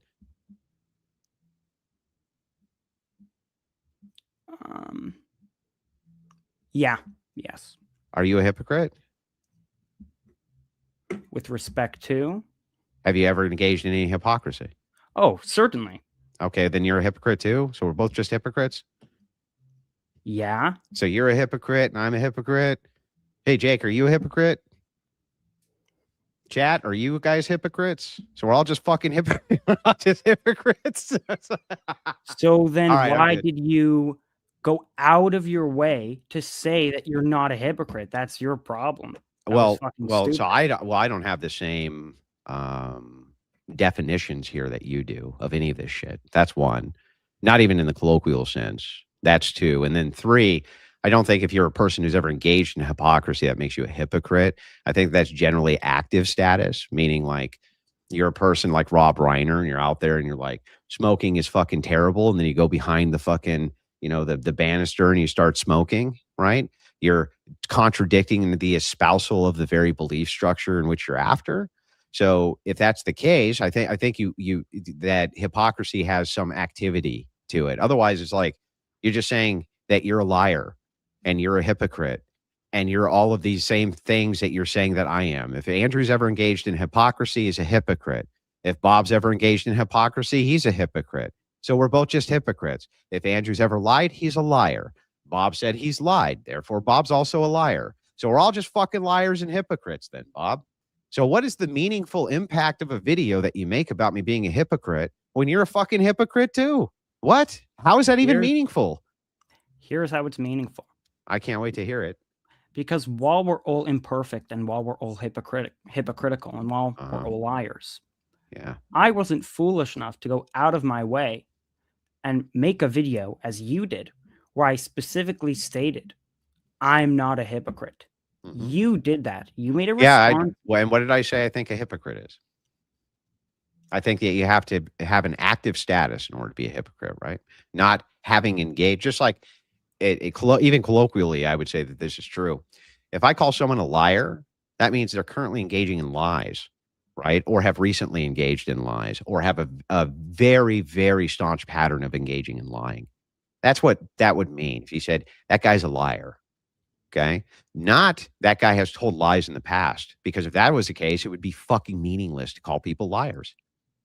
It would be meaningless, Bob. You're shifting goalposts, though. No, I'm not. I'm actually engaging directly with what you're saying about language here. So I have a completely different rationale in how I look at these things. I do not believe for a second that your idea of hypocrisy is what hypocrisy is. I don't use the same definition for it. I reject your definition, even colloquially. I don't even think it makes sense. I think it's contradictory. Also, on top of that, Bob, if we use this metric, then all of us are liars and all of us are hypocrites.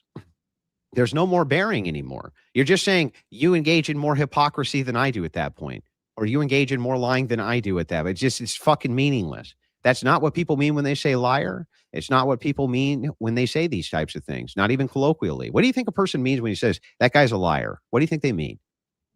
So I want to take the bait here and answer, but I'm not going to. It's not bait. It's not bait. I made the claim that you were shifting goalposts. We're having a discussion around language right now in order to get clarification. That's not shifting goalposts. You're talking about how colloquially you mean a thing. I'm engaging directly with that by asking you if we can apply this standard to other things that people colloquially mean, like liar. When you say that guy's a liar, what do you mean by that? What does that mean? The viewer could skip back and see how you're shifting goalposts. Here's how you're shifting goal. You may not realize it, and that's why you keep not letting me finish. But here's how you're shifting. Because you asked me, and the viewer could go back and see this. If everyone is a hypocrite, then how is it meaningful or significant to make a hit piece against someone where you allege that they're a hypocrite? If everyone's a hypocrite, that's trivial. And I answered that by saying, oh, it's not trivial in the case where someone would go out of their way to say they're not a hypocrite, as you did. Now, you respond to that by saying, no. Oh, okay. Hang on. I got it. Actually, I got it. So here, in fact, Bob, I'll just make the concession. If the concession is that Andrew's ever engaged in hypocrisy, therefore he's a hypocrite, case closed. I concede that that's true. Anything else, Bob? I don't think you're following. Oh, okay. What am I missing? You asked me, in the case where everyone's a hypocrite, then how is it meaningful? How is it not trivial to allege that someone is a hypocrite? Sure. And I responded, it's not trivial. In the specific case that's applicable to you, namely where you go out of your way to say that you're not a hypocrite. In that case, it's no longer trivial, because now I just retracted that claim. If it's the case that all you mean by hypocrite is that at some point in Andrew Wilson's life he's engaged in hypocrisy, then I will go ahead and concede that by that definition, I'm a hypocrite, and Bob's a hypocrite, and everybody's a hypocrite. What I wanted you to concede was that it's not trivial, even if everyone is a hypocrite. Well, wait a second. If it's the case that we utilize Bob's definition here, that everybody's a hypocrite, right? And when Andrew's saying he's not a hypocrite because we've established everybody is, makes it not trivial? Sure. If that's what you mean by that, sure. But you realize by conceding that, you've won nothing. Literally nothing. No. All that we've established is that we're all fucking hypocrites. And when Andrew said that he wasn't a hypocrite, he didn't account for the fact that one time in fucking 1989, he engaged in hypocrisy. And it's like, okay, Bob, if that's all you mean by that, then sure, I'll make the concession right now. Is that all you mean by that, Bob? It's not all I mean by that. Oh. I'd also make the claim that according to general usage, you're a hypocrite. Yeah, but by general usage, so are you. Okay. Tu Coke way, who cares? I mean, if that's the case, Bob, if you just agree with me that we're all we're just back to we're all hypocrites. Like, no. When I say according to general usage, I mean not according to my standard where everyone's a hypocrite. Even according to like the typical standard, I think you're still a hypocrite. Okay. How? I'll just get a bit more clear on the general standard, and it's going to be a bit vague, but I think you'll agree nonetheless. Of course it is, Bob. Why wouldn't it be? Is that an attack? Is that an attack on me purposefully being vague? That seems like what it is. Well, Bob, when you're not very clear with what it is that you mean, and you're being purposely vague because you're afraid that if you gave what you actually mean by these words, you're actually terrified to do that. And I don't know exactly why. Well, actually, I do know why. Or at least I think. Do I look like the kind of person that's scared to give a clear definition? Then can you? Do I look like the kind of person who's scared to give a clear definition? Yeah. I'm sitting here debating you in front of who knows how many people. You've had hundreds of debates. This is like my first ever public debate. I'm not intimidated. I'm not scared. Do I seem like the kind of person that's scared to give a definition or to clearly specify my view? Yes, because you won't. That doesn't follow. You purposely go out of your way to use vague language, just like man, and you keep it very vague on purpose. And the reason for that, Bob, is because you're afraid that if you commit to it, I'm going to tear it apart. And you know what? That's a fair point, because I'm going to. So I would keep it vague, actually, because I will tear it apart. It's true, because it makes no sense. You're just going to get caught in contradiction after contradiction, because it makes no sense. But go ahead. Give me the vague, how I fit into this, and you don't, or everybody else doesn't. Just me, Andrew Wilson. You fit this. How do I fit it? Vaguely. First, I'll answer that. I just think it's ridiculous that you're claiming that I'm scared to clearly define my position. If you read the book that I've shown and the first chapter where Michael Humer goes through the problems with our language, you'll see exactly why I'm employing the strategy I do.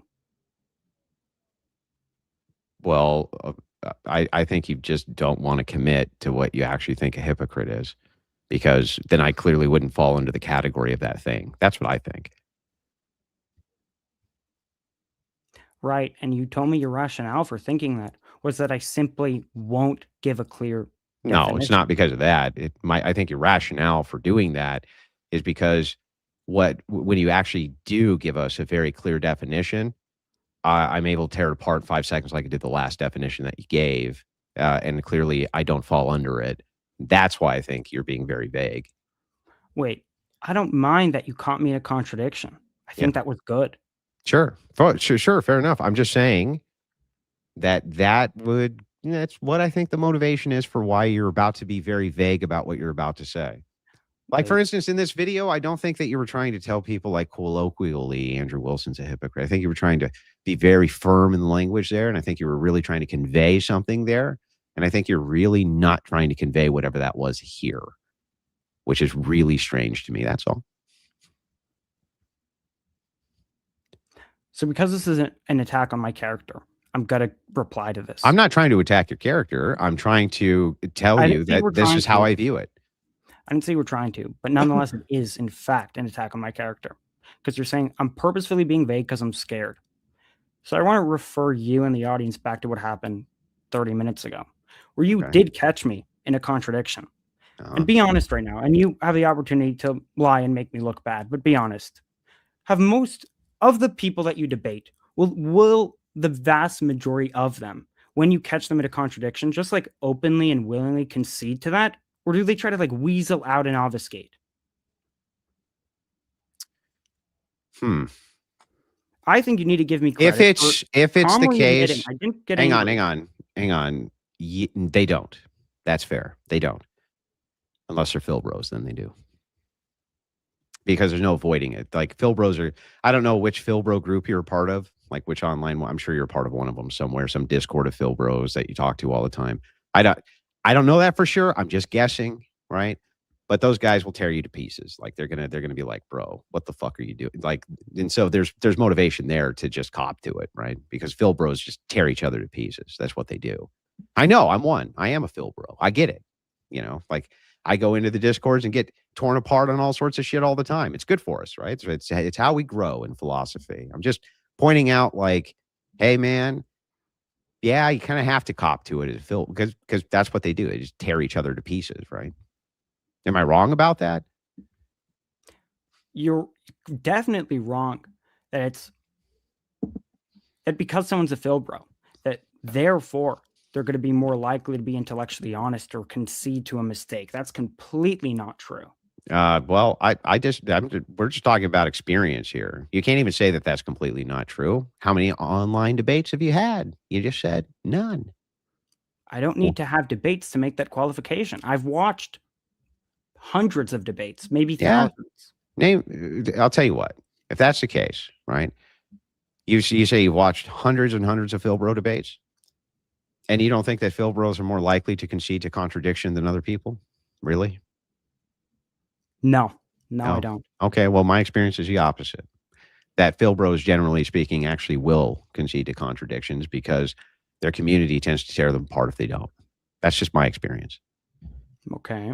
Now, I can't, of course, we're just talking about experiences here, but that's been my experience. Right. Should we read some super chats soon, boys? Sure. Yeah. But from the fact that Phil Bros are more quick to concede a contradiction, which I don't grant, but if we grant that, that's not mutually exclusive with the reason for them doing that being to some, not entirely, but well, sure. Logically, no, but experientially, yes. I'm not telling you that, like, logically this follows from some syllogism. I'm just telling you based on my experience. This is anecdotal, of course, but you asked me something anecdotal. Do you think X? Do I think X based on what? Experience, right? So I'm just telling you from my experience. Concession, no, but also clarification for one particular group, yes. Right. I'm not disputing that at this point. I'm saying even if I grant that, that's perfectly consistent. That's compatible with the explanation for why Phil Bro's doing that, being that they're not cowardly people and they tend to be more intellectually honest. No, actually, it would be that they were cowardly people because they're terrified of getting torn apart by their community, right? That's why they're doing it.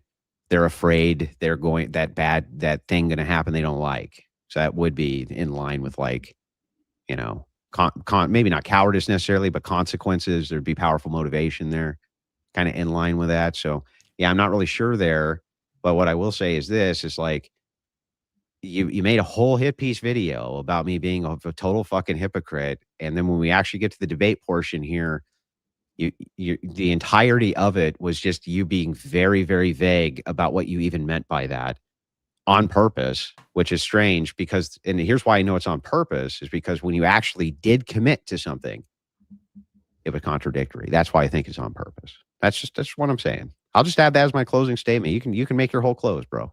And then he can get to super chats. We can end the debate. Go for it, Bob. I mean, it's not. You just said that you think the reason I'm being vague is because when I wasn't vague, you caught me in a contradiction. But like 2 minutes ago, you said I'm being vague because I'm scared. Yeah, you're scared that if you commit, I'll catch you another contradiction. That's yeah, correct. And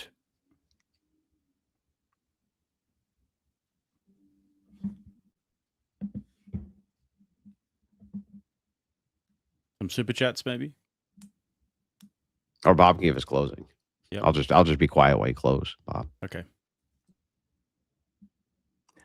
the data here that I'm not committing to a clear definition is predicted by me being scared, but also by me having an understanding of language where I don't think language can be reduced to necessary and sufficient criteria, right? So why are you, given that what I'm doing is predicted Hang on, by, these are questions. Do you want to do your closing or? I'll do my closing, but before that, I actually want to just negate your claim that I'm being vague by just being straightforward about what I mean by a hypocrite here, instead of arguing about why you think I'm doing. Oh man, that would be awesome. Can we do that? Sure. Okay. So I'm going to shut up for a while again. Just for a second. I've already eaten my pasta, but okay.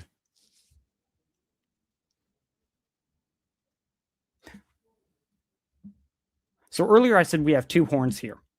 Either we go with the colloquial sense of hypocrite. Under that definition, you're a hypocrite. Or we go with the definition. Pick the one you want to go with, and I'll specify what we mean, and then I'll show you're being a hypocrite according to that account. Okay, the Merriam-Webster dictionary, the first definition that Jake pulled up. Can you do that real quick, Jake? We're almost done. That definition is like feigning. I recall that it's feigning to be something you're not, or stating to have some certain beliefs. Not quite. And I want to be really clear here to make sure that you actually commit to it. Yeah, right? Because for you, the linguistics of the thing and the semantics are very important. They're very important to me too. So let's just make sure that we're very clear here, right? We're not going to do this off of memory. I'm not going to commit to it off memory. You're not going to commit to it off memory. A feigning to be what one is not, or to believe what one does not. Behavior that contradicts what one claims to believe or feel. That's my definition of hypocrisy. Can you demonstrate how I'm that? Sure. Okay.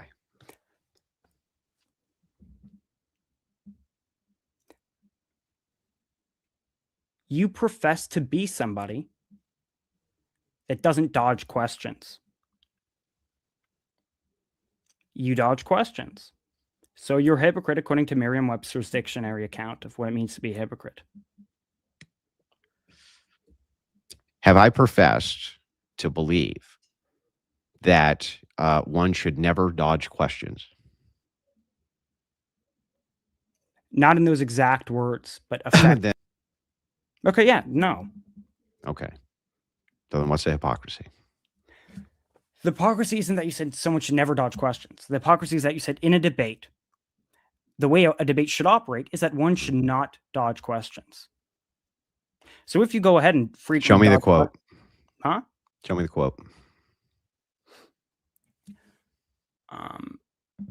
The quote.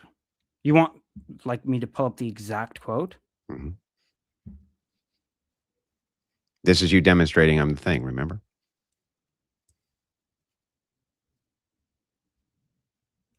I could tell you where it is, where you said this. Where did I say it? You said this in a... So I include this clip of you saying this in my video. Where did I include it? In the hypocrisy section. Yeah, which hypocrisy do you remember? It was definitely not the first. The first one was mean and or an unkind person. The second was bringing people's family into it. Oh, we could go with that. We could go with that. Okay. You said you're better than someone that brings people's family into it, into a debate. Nope, never did. You never said that? Nope. I asked a question. You told whoever that person was, Chuck. Chuck. You told Chuck, did I bring your family into this conversation? And then I asked, is that because I'm better than you? No, you didn't ask. You then asserted, I'll it's bet you because I'm better than you. Bet you $100 I asked it. Is that because I'm better than you? You want to make that bet? Well, we can't bet. It's YouTube. I'm sorry. I'll send a super chat of $100 to your channel.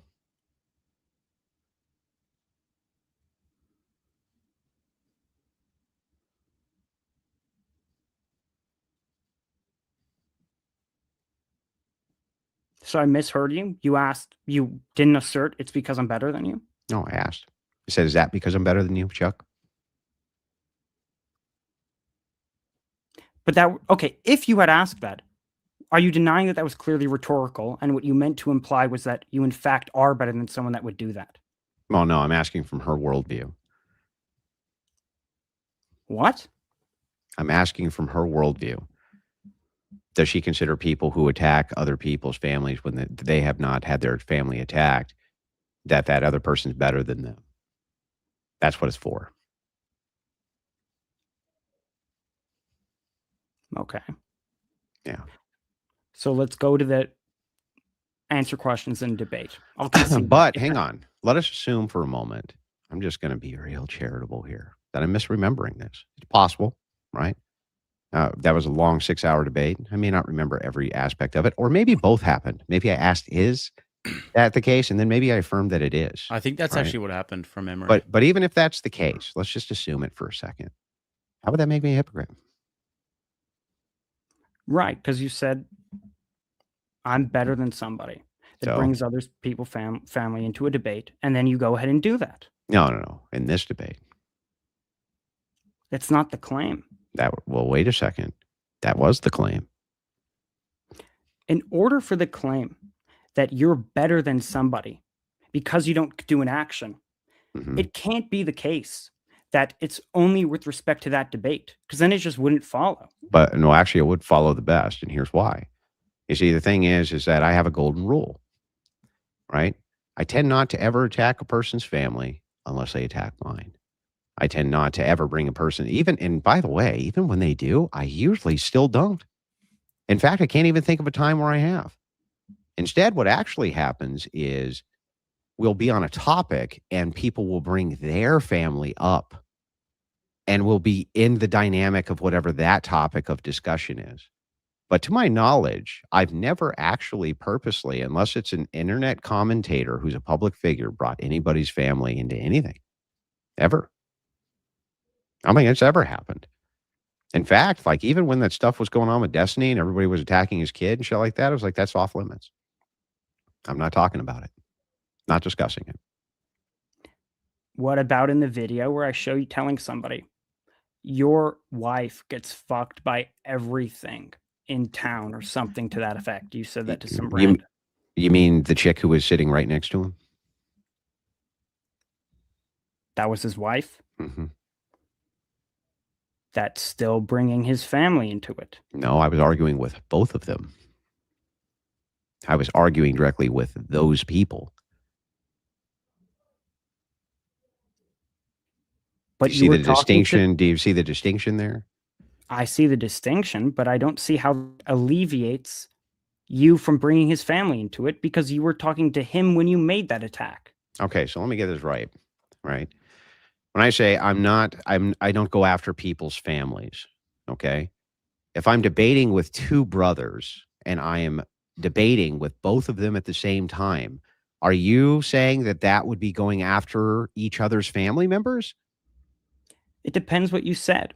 If you were, when addressing one of the brothers, Yeah. let's say brother A, Yeah. and when you're addressing brother A, you say, Yeah. your family's pathetic, as your brother B, who's sitting right there as well, Yeah. is an absolute loser. That's bringing his family into it. Now, if you call B a loser, You're directly, hang on. They're on a team debating with you on a team. You say, you say your partner there just said this fucking stupid ass shit, or he just did X, Y, Z. You think that that's the same thing as trying to attack people's families? what difference does it make if they're there or not? Okay. First of all, let's start with this. Okay. That guy was saying in that clip was that it's good that his wife bangs many, many men on camera because it makes him a lot of money. Okay. Okay. That was his claim. And she agreed and affirmed the claim. Both of them have now affirmed the claim. Okay. When this guy starts insulting me, which he did, because I pointed out that is cuckoldry, because it is actual cuckoldry. I pointed out then, hey, you can't say this when your wife's getting fucking basically plowed by everybody under the sun. And I'm making the comment to her and him at the same time, debating with both of these people. I'm not like fucking going after Bevo's dad and his cousins, and these are people I'm debating directly with, dude. First of all, I've seen you go after people's dads. Whose? In the video. No, I never did. Never went after any. Go ahead. I'll tell you what. Go ahead and finish. Whose dad did I go after? I don't know the person, but I show in the video a super chat reads, your dads are morally weak men because blah, blah, blah. And you go, yeah, your dads are morally weak men.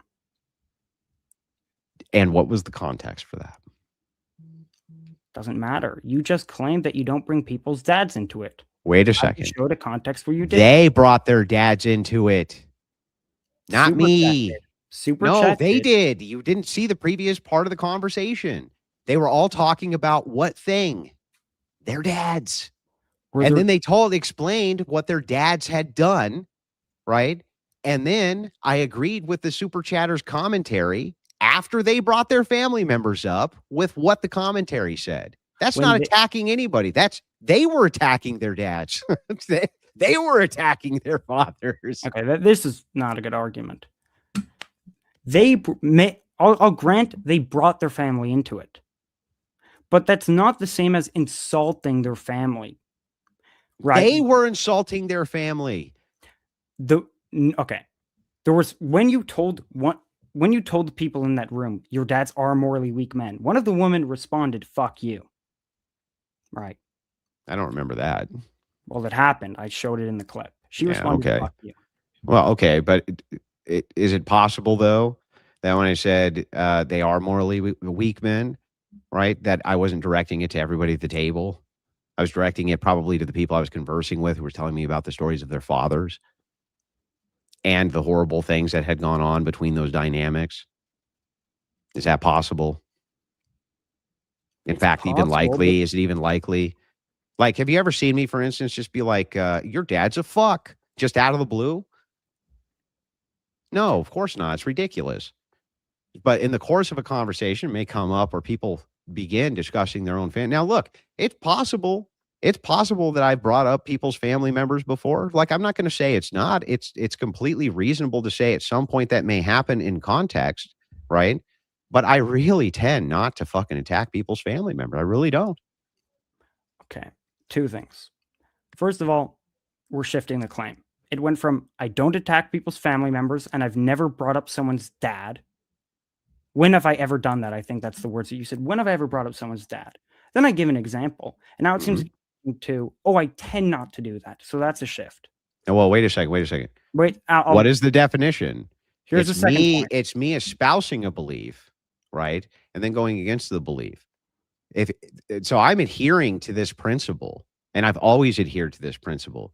You're just saying if there's ever a violation of the principle, then that's hypocrisy. And again, I disagree with that. I think that that's silly.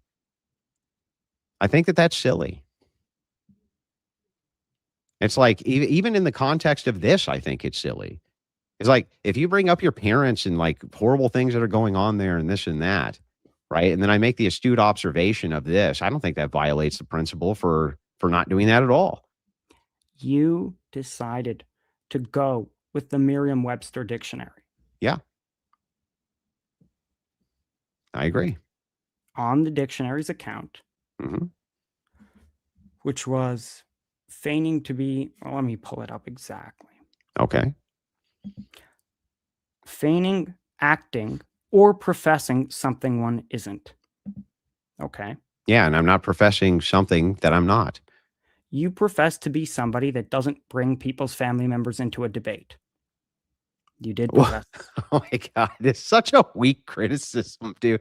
You know what? Just for the sake of this, okay, let's just say, okay, there has been occasions where I have probably done this. So there's been some occasion somewhere where I have engaged, and this is hypocrisy. Is that it? Is that the totality of the criticism here? Really? Before I answer that, there were some other things I wanted to say that I was cut off and didn't get the opportunity to say. Okay. So, like 2 minutes ago, I said there were 2 points I wanted to make. Made the first one that you're shifting from, I don't bring people's dads into a debate. Then you shifted to, well, I tend not to. Okay. Second thing I wanted to say.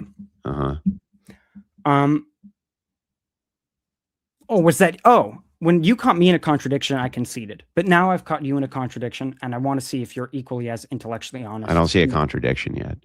I'll tell you. I am willing to concede to a contradiction. I just don't see one yet. So here was the contradiction. You said I don't. When have I ever?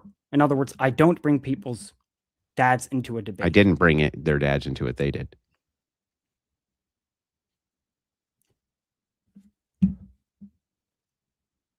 But what's the contradiction? I don't think that's not how it works. Well, that's what you just said.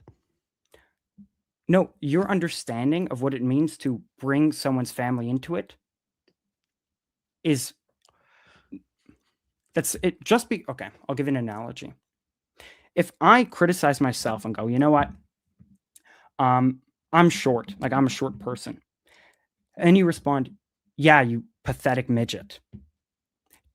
Just because I personally attacked myself doesn't mean now it's okay for you to attack me, and neither does it mean that you don't attack me merely because I attacked myself. That's nice, but that's not a case for hypocrisy, Bob. Wait. But so too in the case of someone's family members. Just because I talk about my family members doesn't mean that if you now go and criticize my family members, that because I brought it up, that now therefore you're somehow barred from bringing someone's family into a debate. That's not how it works. Independent of Bob, the claim is that I'm not bringing up people's family members. They do. No, that's the claim was that you didn't bring them into a debate. I didn't. They did. If someone brings their family members into a debate, that's not me bringing them into the debate, right? Right, Bob? If you say nothing, but if you then go and attack... No, it doesn't matter if I say something. Who brought them into the debate? Them and you. No, just once them. You make the attack. No, just them, Bob. Just them. They brought it in. Until you make an attack. No, Bob. No. If you demand that I know critical information about your family member, like, oh, my family member, he raped a woman. And I say, oh, God, he's a rapist, right? That is not me bringing your family member into a debate. That's you fucking doing it, Bob, not me. So I don't see. I don't see the contradiction. I don't see it, Bob. I'm willing. I think it's probably time to get to some super chats, fellas. Have enjoyed the back and forth, but there's never a good time for this sort of stuff. It's a riveting debate. But Yeah, you I seem said- really thrilled. Okay, go ahead. All right. DPG thing came in with a big 100 saying, Bob, I think you may have got me. Clip it. Cheers. Moderator, aka Himbo Jake. Come on now. That's what I get called around here, Bob. That's what I got to deal with. Can you believe it? I have no idea what the hell that guy just said, but okay. Yeah, I'm not very good at reading. FDN says, W Bob, that was a fantastic highlight reel at the start there. That was a great highlight reel, to be fair. It was. I do appreciate that, Bob. It was really funny. Red Fox almost said, all of those things were really funny, but in context, I was basically justified in everything I said in those clips. I just want to point that out. I completely disagree with that. Did you even watch them? A decent amount of them. Like in particular. Then how come you told me in X you agree with me in most of those clips? What did I say? What did I say in X? I said I actually agree with a lot of what you said in those clips via DMs. I believe that's what you said. I'd have to see context. No, but okay. there's me agreeing with what you said, and then there's whether or not you were being mean, which was the claim, so it doesn't matter. Yeah, but I've never disputed that I can be mean. In fact, that's the biggest meme, right? Is like the biggest criticism of me is that I'm mean. Right, but if you make the claim, if in conjunction with you saying that you're mean, you also say that I'm very much a very kind man, which is what you said, then you're just a hypocrite. No, you're still not a hypocrite. I am a very kind man, and there are times where I'm mean. There's no hypocrisy there. It is, in fact, the case that you can be a very kind man and at times be mean. Oh, sure. But if you're mean enough and mean enough a sufficient degree, if you're mean, and what degree enough, is that? What degree is that? What degree are we looking at here, Bob? Oh, I don't degrees? know. Maybe when you like make people cry in a debate in front of like thousands of people, and then when they cry, you openly mock the fact that that's like on tending toward like straight sadism. Why the hell would you do that? Do you know what that woman did? Yes, nothing wrong. Tell me what she did, Bob. She was in a relationship with a man who consented to some sort of like humiliation ritual. She engaged in that. Nothing wrong. You didn't catch the part where she said he was mentally ill, did you, Bob? I actually listened closely. And I have two objections to this mentally ill thing. No. She said he was mentally ill. And by the way, you got to watch the whole episode, Bob. They're long episodes. I analyzed this carefully. She said, I suspect... Did you watch the whole episode? I watched enough to dispute this claim you're making. How much of that is enough? How much of it? Enough that I could cite relevant facts. How much is that? Enough that I could cite... How much is that? What question? You want to know the amount of minutes I watched? Yes, because I don't believe that clip? if you watch 3 minutes of it, that's enough, Bob. It wasn't 5 3 minutes. How much? How many minutes? Minimally 13. You watched 13 minutes. Minimally. I didn't say 13, minimally. And how long was the episode, Bob? Why don't you just debate what happened as opposed to trying to appeal to the... Can you just answer my question, Bob? It's totally relevant. How long was the episode? I'm going to assume 2 hours. Bob, are you ready for this? That episode, I believe, was over 7 hours. Okay. I think it was, but it was at least 6. But I believe it was over 7. Now, Bob, do you think that you got enough context in the course of 7 fucking hours of conversation in 13 minutes to make a determination this woman never said this guy was mentally ill? Yes. Oh, okay. Here's what she said. She said, yeah, he's probably mentally ill. Like, I suspect that. Then later, you nailed her down for abusing a mentally ill person. And then she was like, hold on, wait a second. I don't know he's mentally ill. He was never diagnosed. We don't know what mental illness, if he has one at all. He has. You're assuming she told you, did she not? You're assuming he's mentally ill. Did she not say that? And then she told me he was. She said she suspected that. She never said he was diagnosed. He she wasn't. suspected it. I suspect he was. So from her view, she was abusing a mentally ill person? No. But she was abusing someone she suspected was mentally ill, Bob? No. No. Okay. Here's why. Just because someone is mentally ill, which we don't even know that he was, doesn't mean they can't consent. Oh. Do you not agree? Do you think that it's normal behavior for a man to consent to be a coat rack, be laughed at, have a 13-year-old to use him as a footstool while they laugh and mock him, and then the person says, I suspect he's mentally ill? You can't put 2 and 2 together there, Bob? What am I supposed to be putting together? That there's probably a good chance that if she suspects he's mentally ill and is engaging in horrific abuse of this person, right, which I would consider like if there was a person who was mentally ill and then I was able to convince them to act as a coat rack, and I was able to convince them to get on all fours and and bark, and I was able to convince them that they were my pet, and I was able to treat them like that, and then I had my children engage in the treatment of that person that way, don't you think that there's enough for me to go on there for me to be like, what you're doing there is pretty fucked up? Fucked up and abuse are two different things, but there's 3 points I want to make, and I want to make them uninterrupted, because usually when I have a bunch of points to make, I get interrupted. Can you make them really quick, though, because we're in the super chat segment? Okay, yeah. The first is that you just built into this whole narrative that she convinced him of these things, when it was very clear from the clip that this man was interested in them, and there was no need for convincing on her end. He's a creep. He had the interest in doing these things, so it wasn't like she was like manipulating us. Fine. Second, I dispute that the abuse was horrific. I don't see how any of that was horrific. Using someone as a coat rack is not horrific. Making someone or letting someone sleep on the floor or in a dog thing is not horrific. I've slept on the floor at my friend's house for like a period of 6 months. Did they abuse me when they allowed me to do that? Third, mental illness doesn't mean inability to consent. First of all, we don't even know he's mentally ill. But even if we did, you'd have to establish that it's the kind of mental illness such that he can no longer consent. But I looked up like the 10 most common mental illnesses, and the majority of them didn't seem like the kinds of things that would bar someone from consent. Like anorexia is like a severe mental illness. Can someone with anorexia not consent to like a bunch of of course they can. Depression. Can someone with depression not consent to of course they can. So oh no, in like extreme case of anorexia, they can't.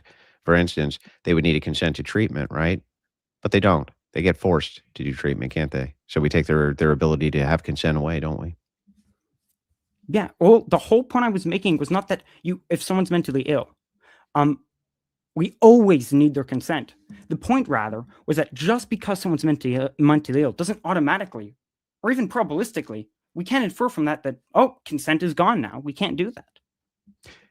There's no violation of my worldview in any way, shape, or form for me to base what this woman was saying to me, considering that to be abuse, and then hitting her real hard for it. There's not only no hypocrisy there, right? But I can be completely fucking justified. Now, you may argue with the justifications, which is exactly what you're doing. There's no fucking possible way you can put that in the categorization of hypocrisy, because it's not. All right, let's move on to the next one. Whether you realize you're being a hypocrite or not, the critique is going to go through. That's not hypocrisy, Bob. Yes, it is. How? Because if you say you're very much a very kind man, and then you frequently engage in very unkind behavior to the extent that you're willing to make somebody cry, and then double down and mock the fact that they're crying, well, that's going to bar you from being kind. So then you're really, it will, huh?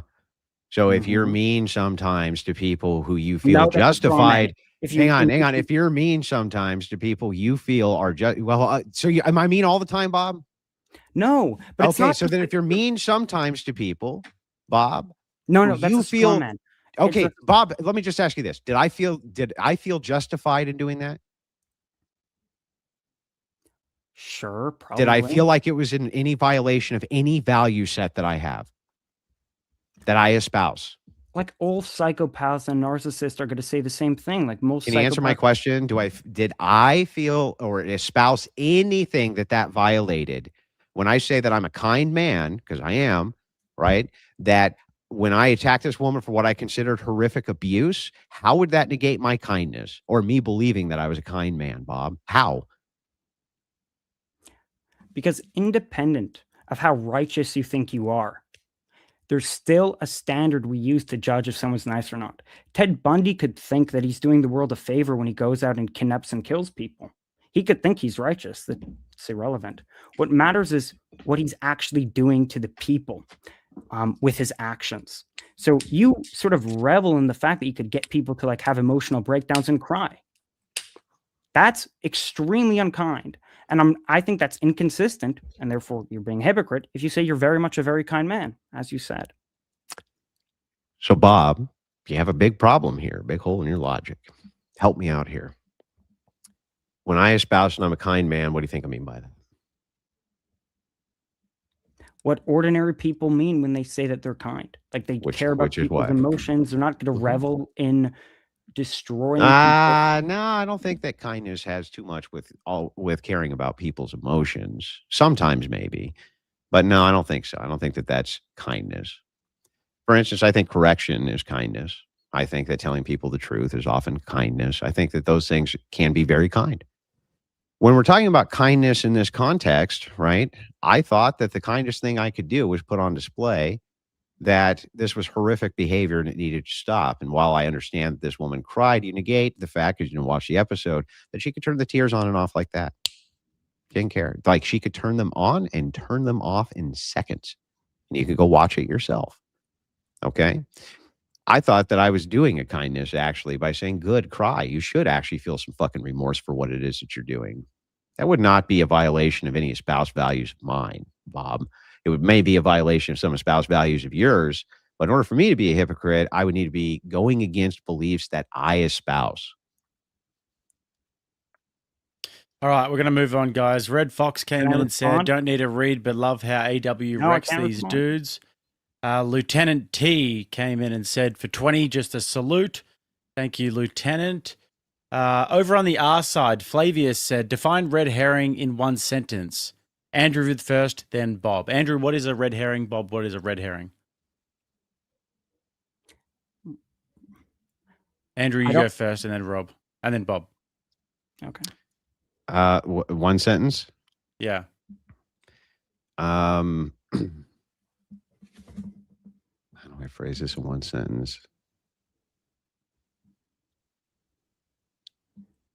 Utilizing an obfuscation in order to get the person to engage in the obfuscation. Bob? Distraction from point of relevance. Okay. I think can I respond to what we're kind of basically saying the same thing. Nah, we're moving on. Okay. Letty23 says, Oxford and Merriam Dictionary used across the world and is respected as the dictionary to use. The Urban Dictionary the wiki of slang to learn what a rusty trombone is.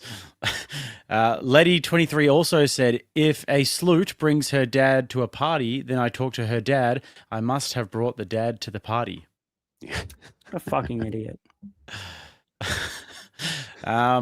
Just Gerald says, for a cheap bottle of wine to dull the idiot-induced migraine.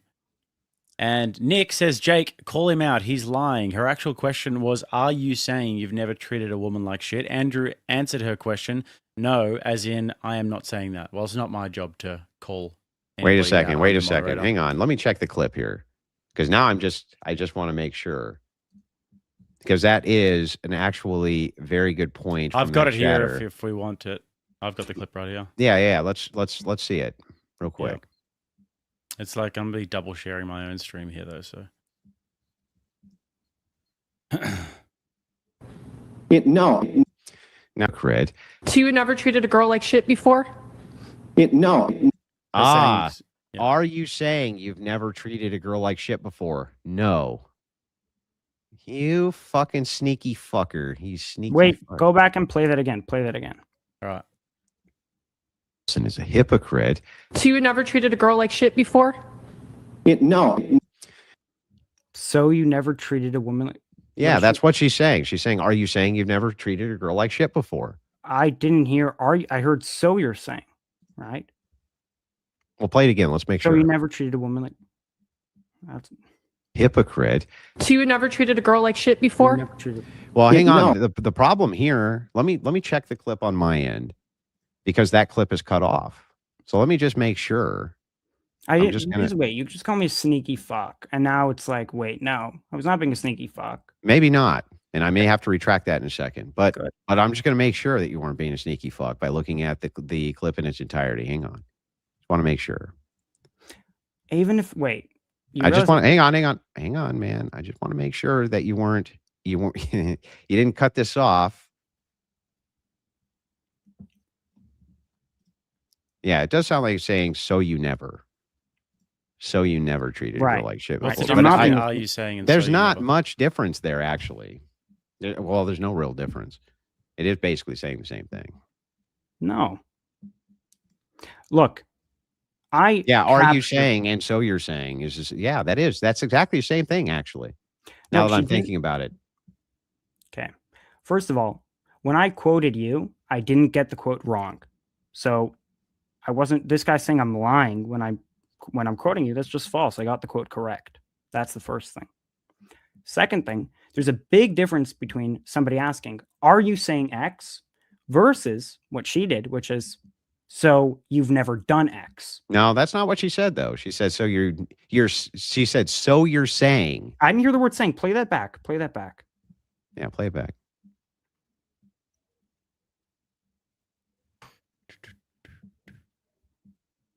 Andrew Wilson is a hypocrite. So you never treated a girl like shit before? Okay, so you've never treated. You're right. Okay, that's fair. I'll make the concession there. You're right. Okay. Okay. Crazy says Bob doesn't have a good interpersonal skills. Bob doesn't believe in context. Bob is slow. Don't be like Bob. Bob, have you got a response for Crazy there? There's no criticism there. I don't see what he's pointing to that I did that was like slow or incorrect or some like fallacy. It's just an ad hom. Fair enough. Geoverse says, how does one apply for a debate? That was for you, Andrew. How does one apply for a debate with you? Slide into my DMs if you want. Yeah, I mean, the thing is like, look, it's not an open invitation. I don't take all comers, okay? I don't even have fucking time if I wanted to. Occasionally, something will pique my interest where it's so fucking egregious and the person's willing to stand by it that I almost can't help but bring them on for a good verbal drubbing because they fucking deserve it for misrepresenting me so badly. It's not that every point this kid makes is bad. It's not that every point he makes is bad. It's that most of the fucking points he makes are bad, at least in the video. And I don't think he gave a good defense of them. Amelia sent 28. If that's true, if I didn't give a good defense of the things I said, a decent amount of why that's the case is because I couldn't. You kept interrupting me. Look, man, I don't know how you think debates work, right? But interruption is a commonplace thing, especially when somebody speaks very slowly and they utilize a lot of times when they hit you with lots of claims. Okay. It's very common to do.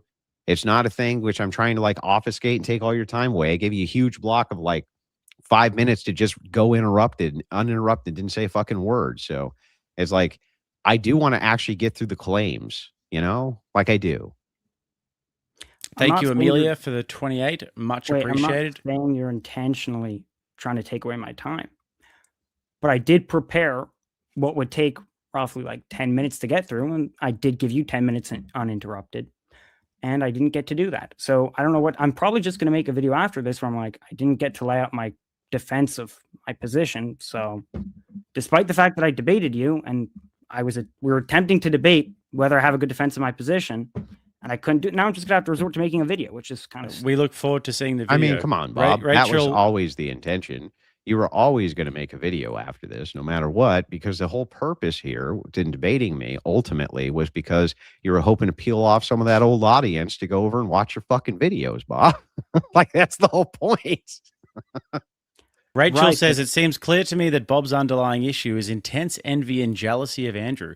This is so often the case with his haters. Bob thinks it should be him up there, not Andrew, hence the revenge. Is that true, Bob?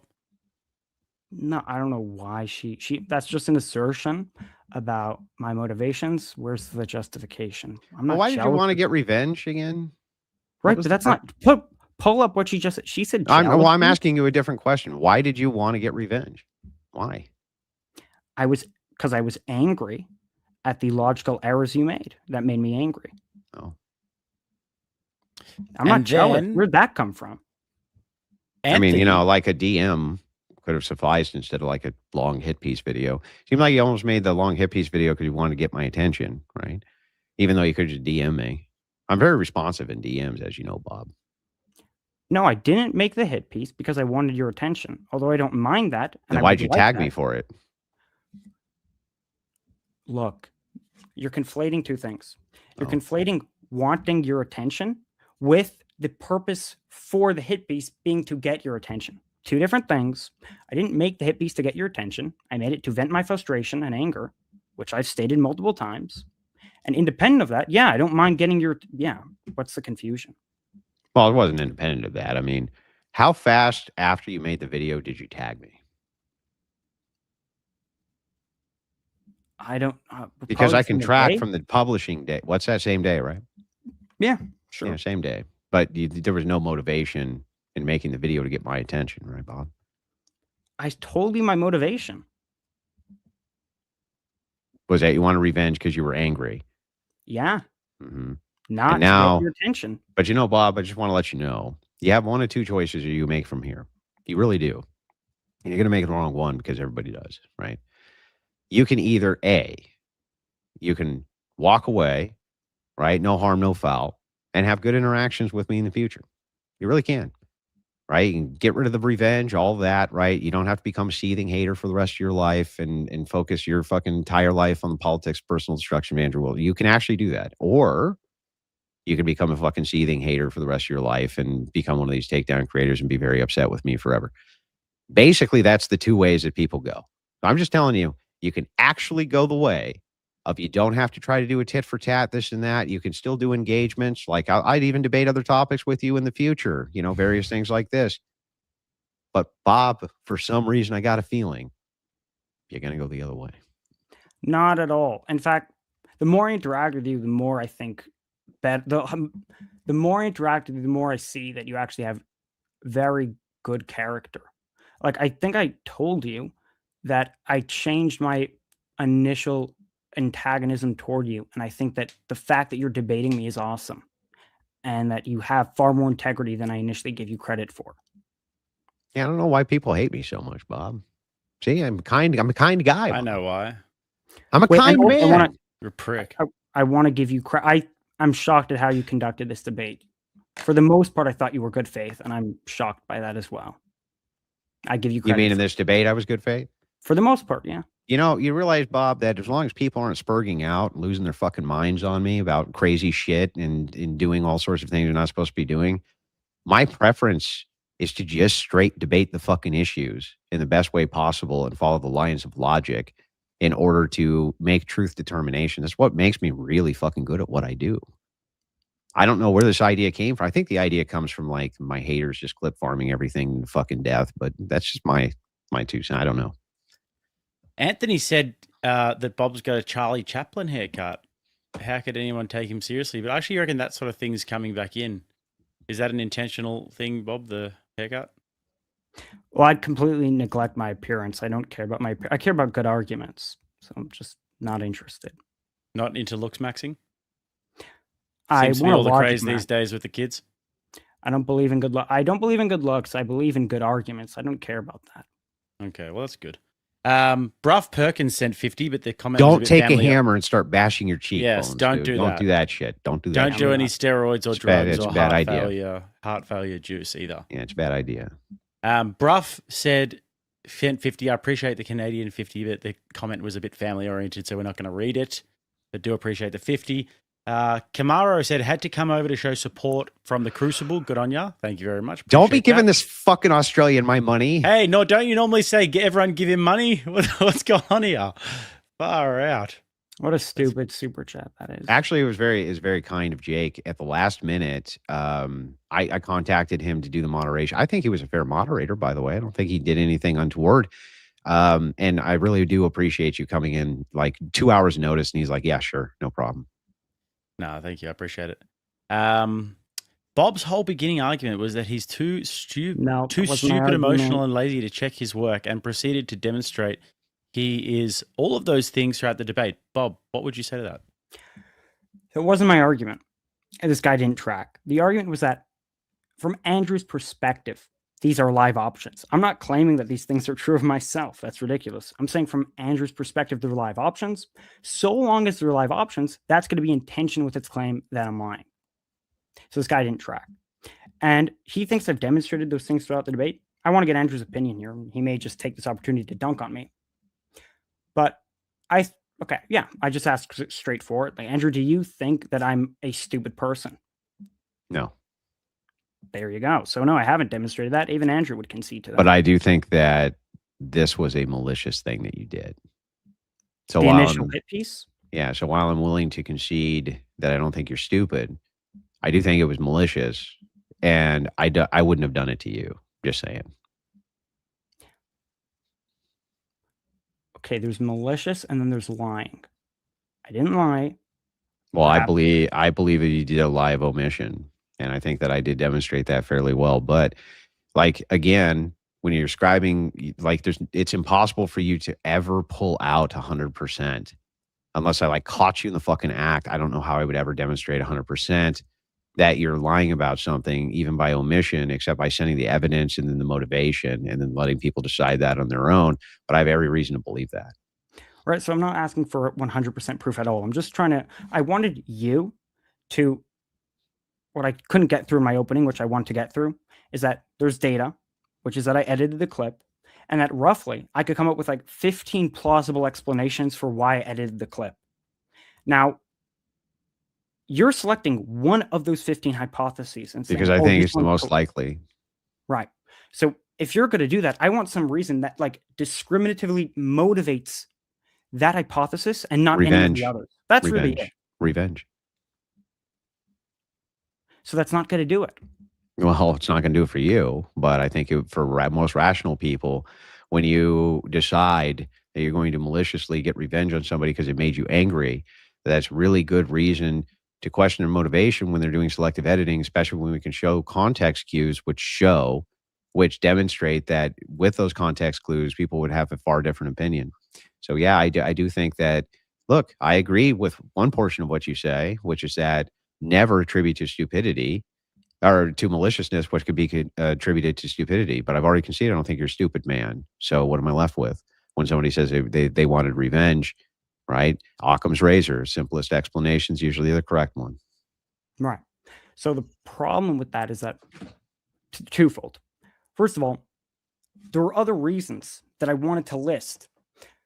So, let's just say I granted that you have some reason to suspect I'm lying. Let's just say I granted that. You would still have to consider all the reasons in favor of the hypotheses that I was not lying, which I do have. I think I could provide good reasons I haven't yet gotten out that motivate hypotheses that I wasn't lying. Why didn't you just start with the best reasons then? Why didn't I start with the best reasons? Yeah, why didn't you just start with the best reasons that you have and then make the defense from that? Why would you start with the worst reasons you have and then make a defense from that, or the ones that aren't the best? Why? Because that makes no sense. That's bizarre. Well, it's not too bizarre. I was just not optimally organized. If you couldn't tell in the beginning of the debate, I was like scrambling to find. I have like there's Google slides of like. But you had like weeks to prepare for this, and I even told you what I was going to be attacking. Like, I was so good faith, I even told you what my attack methods were going to be and the mechanisms. I take responsibility. I'm a mess. I have ADHD. I can't organize myself properly.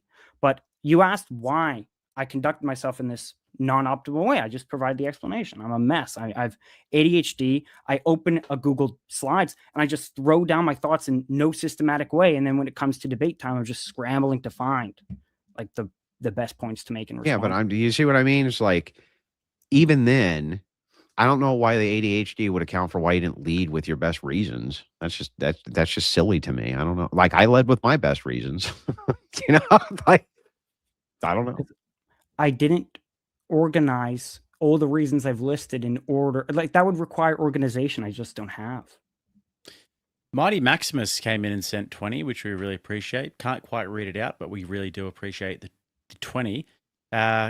K. Carnes said, Andrew, Bob, and Rattlesnake, what is your favorite pizza? It's okay to be quick. I'm just curious. I love pizza. Well, I love pizza too, and I'd say probably Hawaiian would be my favorite. What about you, Bob? I don't know. I don't really care. No, Bob. You have to answer the super chat. Yeah, what's your favorite pizza? Favorite flavor of pizza? Just fucking plain pizza. I don't Plain know. pizza, like just the bread. Just normal pizza. I don't. Margarita. Oh. Pepperoni and jalapeno for me. It's not a trap question, Bob. It's pepperoni and jalapeno for me. It really isn't. It's not like one of those like what do we say? What do we say all the time? I think my position on pizzas, you're going to be able to tease out a contradiction from that, so I'm being vague on purpose. See, that was a joke, Bob. See you what did you good did there, Bob. Good. Bob, you did. You made it funny, Bob. You made it funny. You made it funny. So what's your I'm the favorite only one who's pizza? going to get shit for this because I said pineapple. Yeah. On yeah. my pizza. What's so? I mean, you made it funny, Bob. Yeah. It's impressive. Imperial Cantina says, "Hey Jake and Andrew, my pockets are a bit heavier than usual as today was my birthday, so figured I would spread some grift to both of you. I enjoyed meeting you both in Nashville. Cheers, friends." Well, I appreciate that. I like it when it's your birthday and you send me money. Yeah, Thank you very the much, grift. Cantina. The grift continues. Yeah, it's a real grift.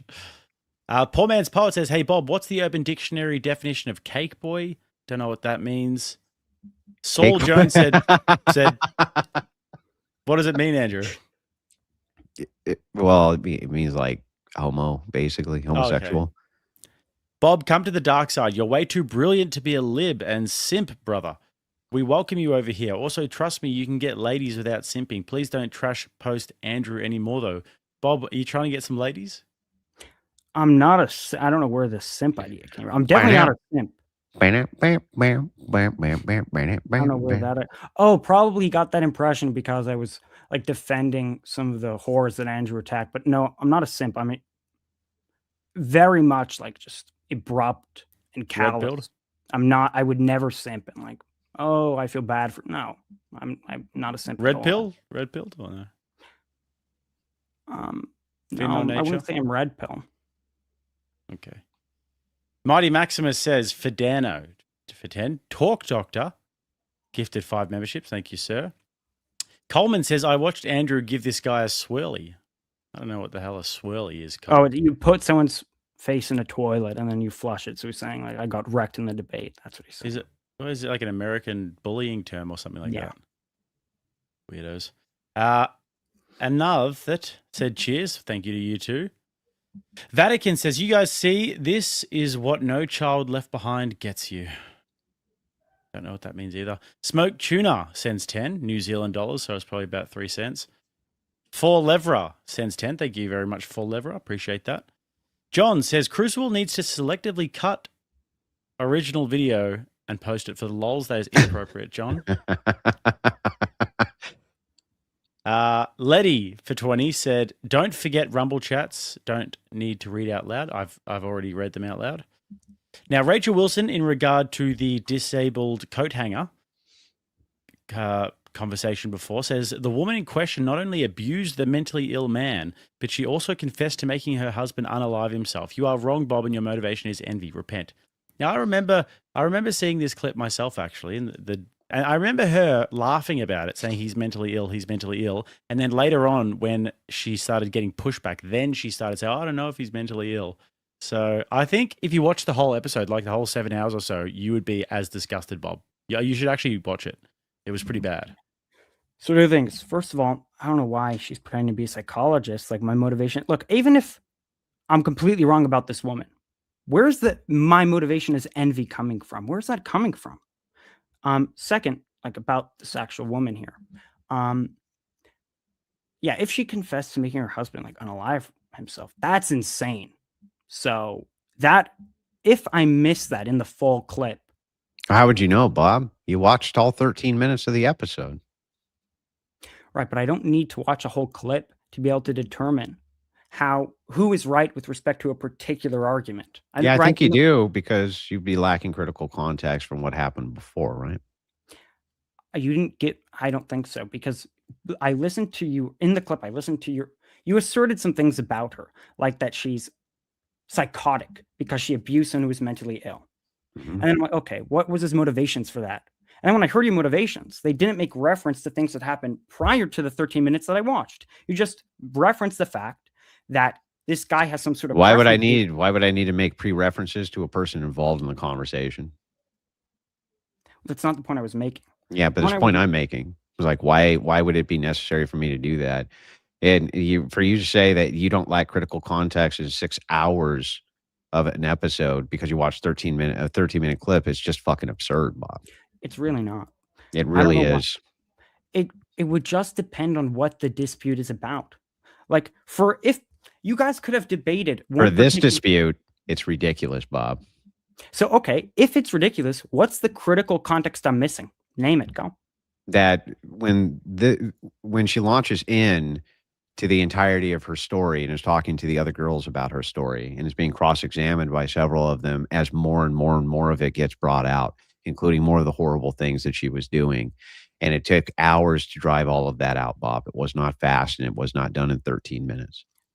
That wasn't an answer. What was the information that's critical?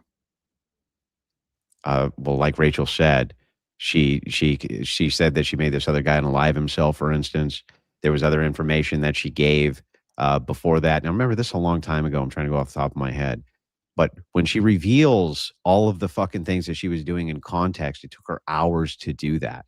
And my lack of being able to remember every single specific of that does not negate that that's true.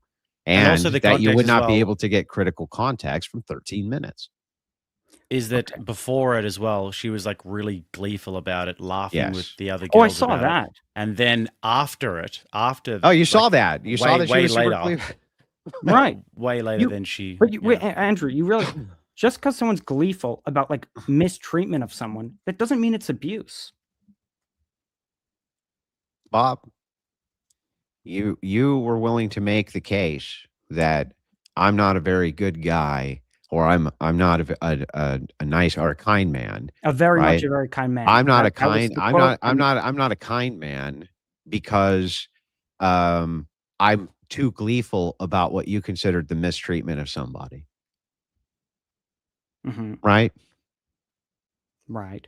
Yeah. So I mean, in this particular case, it seems that when somebody is exuding what you consider to be glee about mistreating someone, you attribute that into the bad category. Yeah, she's unkind, but that's not abuse. Okay, so being unkind to people is not abusive? Not necessarily. It has to, in order to abuse someone, you have to be unkind to a very large extent. What extent is that? Just like whatever extent you feel is unkind enough, or? Because it seems like, is it abusive that I made that woman cry? Was that abusive? No, I don't think so. You don't think so? I think it was cruel, but it didn't cross the line such that I never claimed about cruel. You. What? I don't think it was cruel. Okay, but realize that I never claimed of you that you abused women. I didn't claim that. I just claim that it's false that you're very much a very kind man, not that you abused anyone. You still think it's false that I'm very much a kind man? I'm really doubting that. Now I'm leaning more toward that you have a lot of integrity and that you're a good person. Well, moving on, the next super chat comes from 10 and says, "Judge not that you be judged, for with what judgment you judge, you will be judged, and with the measure you use, it will be measured back to you." Bob, would you want to be judged by your standard?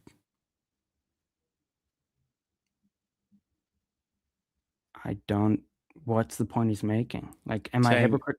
According to whatever measures you use to judge, you will be judged. Would you want to be judged by your own standard? Yes, certainly. Okay. So Bob from Lamb Richard says, "So if someone with mental illness gave consent to be abused, it's fine, right? Like it's fine to give a drug user a needle as long as he consents to use, right?" So there's a few different things going on there. And then also he's building into this case that there is abuse, right? He's saying, if someone with mental illness consents to being abused, is that okay? But you're baking into that question that it's in fact abuse, but it's not analogous to what happened. Okay, so if somebody has a mental illness, gave consent to have bad things happen to them, like, for instance, it's fine to give them a drug needle as long as they consent to that? It would depend on the mental illness. I wouldn't immediately infer from the fact that they're mentally ill without more detail that you can't give them a drug. Okay. But let me just follow just real quick. Do you agree with me that the way that we would determine what is mentally ill would be aberrations in behavior from the norm? That's how you're going to determine mental illness generally. Yeah, it's like not because there's not really any other way to do it ultimately, right? I just want to clarify aberration from the norm doesn't necessitate mental illness, but it's a good like heuristic. But that's the way that you're going to assess it because there's not really any other way to.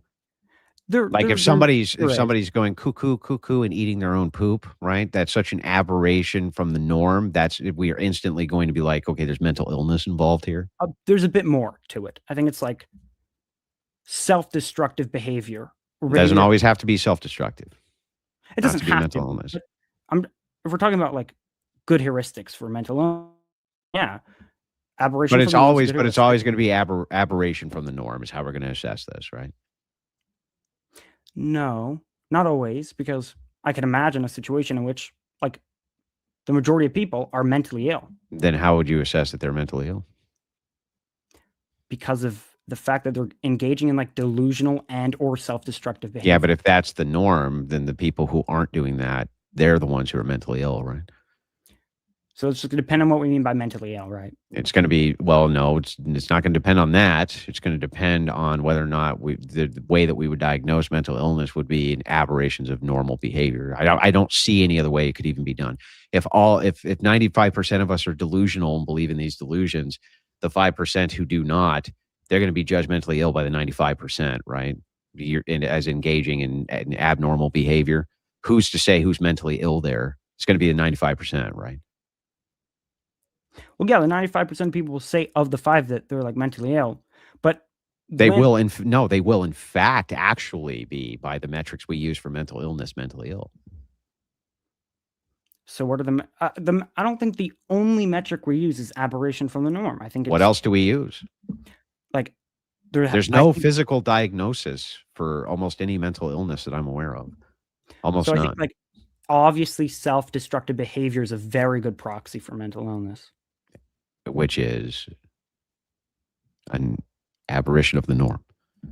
Right, but what I'm saying is that even if it wasn't, if tomorrow 51% of people started to have like delusional and dangerous beliefs that were obviously destructive, they would still be mentally ill, even though they're... That's silly. Like if you go to an African country where they stretch their necks, that's clearly self-destructive, but the people who aren't stretching their necks, they're going to consider it to be an aberration of the norm and mentally ill, right? Right. What's that a counter to? Well, it's just saying that self-destruction itself, if everybody's engaging in self-destructive behavior, the people aren't are going to be the abnormal ones. That's how we would gauge what's meant. I don't see another way to do it. Like I've talked to a ton of psychologists. This is how they do it, right? It's like you're not engaging in what is considered normal behavior, regular normal behavior. That's how we assess there's a problem. Like people who stay in bed all fucking day, that's not normal, right? People who fucking are sad all the time, that's not normal, right? It's just always an aberration from the norm. Last point, then we'll move on.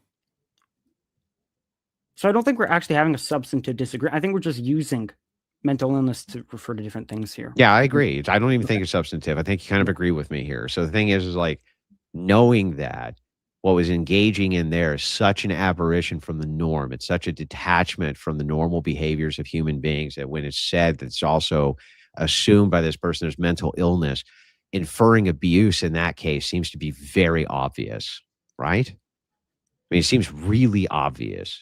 Now, it may be the case that it's in fact not true, but it seems obvious to make that conclusion, right? So you could infer that this dude was mentally ill. I'm not sure about like she did. But yeah. First of all, I wouldn't trust her judgment. She seemed mentally ill herself. Would you not agree with that? She seemed nuts. How could you make that judgment? I said it seemed. I didn't say exactly. And you know what's really funny is the assessment that you just made to assume she was mentally ill is the same assessment that I made that this mentally ill person who's engaging in this abnormal behavior with this guy was abusive. That not only doesn't seem like much of a leap, but it seems obvious. No, because you were confidently asserting like he's mentally ill. You were like very confident in your assertion of that. Because position. she even said she suspected herself. All right, let's get through the rest of them, guys. I reckon it's getting a little bit value. She's getting a little bit circular here. So, wait, she's retarded. Kitty Why do you say what she for said? 10 says, "What's extremely unkind is taking a man unable to take care of himself, her words, and using him as a coat rack and a footstool. Would you feel that way if a man did it to a woman?" So would you feel that way if a man was doing the exact same thing to a woman and he said, "This chick's like mentally ill and she's like my coat rack and everything"? Make her sleep on the floor? If the exact like thing that this woman on the podcast said was reversed and it was a man, yeah, no issue. No issue. No issue? Okay. And also, wait, I want to clarify one thing with respect to this question. She actually is, I think even Andrew might concede this, putting this man in a better position than he would be if left to his own devices. Because he can't take care of himself. And this woman was providing him housing, food, right? Now, that isn't inconsistent with abuse. Andrew could maintain both, that she's putting him in a better overall position while still abusing him. But I don't even think Andrew would dispute that with respect to someone that can't take care of themselves, which is this guy, then he may actually be overall in a better position in her house with her money. And if a man goes to the Philippines and goes to a brothel where they have 12-year-olds and marries her and gets her out of the brothel, you wouldn't argue that she's in a better position, would you? I hate giving this answer repeatedly, but it would just depend on what the new position that this woman's in. Well, this new position, she's married to this guy. She only has to have sex with the one guy instead of having sex now with dozens of men daily. Yeah, why is she not in a better position? So then the most moral thing that you could probably do for these brothels in these areas is marry the underage prostitutes so that they're out of that position. That's the more moral position, right? No, I'm conflating two things. There's what's the right thing to do, which is not to marry an underage girl, obviously. And then there's with respect to their own girl's experience, which is better. The former situation where they're married to one dude is going to be better. Shouldn't she do what's better? And if that guy had no motivation to marry her, other than the fact that he wanted this thing and that gives her a better life, how is he not doing a good action then? That's actually, it's a good question, but I thought about this and I have a good answer. I can't wait to hear it. And I think you're going to agree. It's wrong to do something that's overall good if there's clearly something that you could do that is way better than the other thing that's okay. I'll give an analogy. If you could, with no, all else is equal, so it's not going to cost you resources. So you can't like bar the analogy I'm using with like, oh, but what if this crazy thing? If you, to no expense to yourself, could save 5 orphans or 1,000 orphans from being killed. If you save 5 orphans, that's better than having saved none. But given that you could have saved like a few thousand, and if you pick between those two to only save 5, that's clearly the wrong thing to do. Okay. So then, the most moral thing that this woman could have done and what she should have done, right, is not have treated this guy as a coat rack and this and that, who's unable to take care of himself, who she suspected was mentally ill. So she was doing the wrong thing. Sure. So even if it's the case that he was in arguably a better position from your perspective, you just negated that position by saying she's still doing the wrong thing. Do you understand that now? Hang on. What? Do you understand that now? You did. You negated your own position that if there's a higher thing that she could have done, she's still engaging in the immoral action, even if he's in a better position. So I don't know why you use that as an argument. Right. Because I'm not making the claim that what she's doing is like morally good. And if I did, that wasn't like no, you were creating a justification. Even Andrew wouldn't disagree that this guy's in a better position. However, who cares? Even if that's the case, why make the argument unless you're creating it as a justification? Because you were. What you're doing now, though, is the second I ask about the other situation, which is similar, you say, no, that's still a moral bad. So in this case, it would still be a moral bad. She should not be engaging in it by your own metric here. So if that's the case, why do we give a shit if he's in a better position exactly? Why? So why bring that up as an argument? Why? Twofold. First of all, I'm not making the claim that what she's doing is good. I'm making the claim that it's not abuse. So that's what I'm really concerned with. But also, why would I bring this up? That was your question. Yeah. Well, I'm addressing this person's characterization of the situation. Yeah, but your argument, the characterization, was to create a justification because this person's now in a better position, arguably in a better position, and yet when that's tested, you would say that that's actually the immoral thing to do, regardless of if they're in a better position, which makes it a really either a poor argument or an argument which you were trying to use a justification that just got negated when put to cross examination. No, so it wasn't an argument. I wasn't trying to make a positive case. It was to a fucking argument. You said even Andrew would concede this guy is arguably in a better position. How's that not an argument? You're arguing that he's in a better position. Yes, it's an argument. I was asserting that, and I thought you would agree with that assertion. Okay, man. All right, next one. We've got Toasted says, wait, if Andrew is a hypocrite because he has been a hypocrite in the past, doesn't that mean Andrew is right about calling Bob a liar, seeing as though Bob has lied before? Yes, correct. I made that point. Obviously, but the claim in this debate isn't am I a liar wholesale? It's did I lie about the clips I presented in the Andrew debate? Airborne Animal said, why is Bob's nose moving / shrinking / growing? Is he using a filter or do I have a gas leak in my house? I'm not using a filter. What's probably happening is if you saw over the course of the debate, I drank like tons of energy drinks and then that makes me sweat. So the sweat and like the contrast with the light is going to make my face appear differently. And yeah, that's what counts. How many energy drinks did you drink during the debate? 3 Red Bulls, 2 Celsiuses. Holy moly, bro. You got to watch that shit. I do. I have a caffeine problem. Do you drink Red Bulls, Jake? No, it's petrol. Do you drink energy drinks? Occasionally, I guess. Well, then, now Bob drinks energy drinks, and you told him not to. You fucking hypocrite. I fucked up, boys. I'm fucked up. You fucking hypocrite. If you're taking a hypocrite shot at me, obviously, so I want to respond. If Jake here was to say, well, take Merriam-Webster's definition of a hypocrite. I'm not a hypocrite according to that account of hypocrisy. Then he's fucking himself over because it just turns out he is. So, and that's what you did. You said, go with Merriam-Webster. How am I a hypocrite according to that standard? And then I showed you that you were, but then you merely objected that it was only like once or twice. No. That wasn't my objection. My objection is that you never made an actual case for how I was espousing values I myself did not follow. Only that there could be an instance in where during a debate, I said I answer questions and then didn't. These are not moral positions or values that I'm espousing. That was actually one of the more ridiculous arguments that you made, honestly. But my whole point was to say, even if I grant this, the criticism is still weak. It's still just a weak criticism, ultimately. No, you did meet the definition of the Merriam-Webster's criteria. No, I didn't. There's no beliefs you've shown that I espouse that I myself believe and then don't follow. Never. You never showed any. Never. We do have to move on, guys, because I've got to leave in about 10 minutes. Beggar Vance sent 20. Thank you very much. Rallian said, I'm not stupid.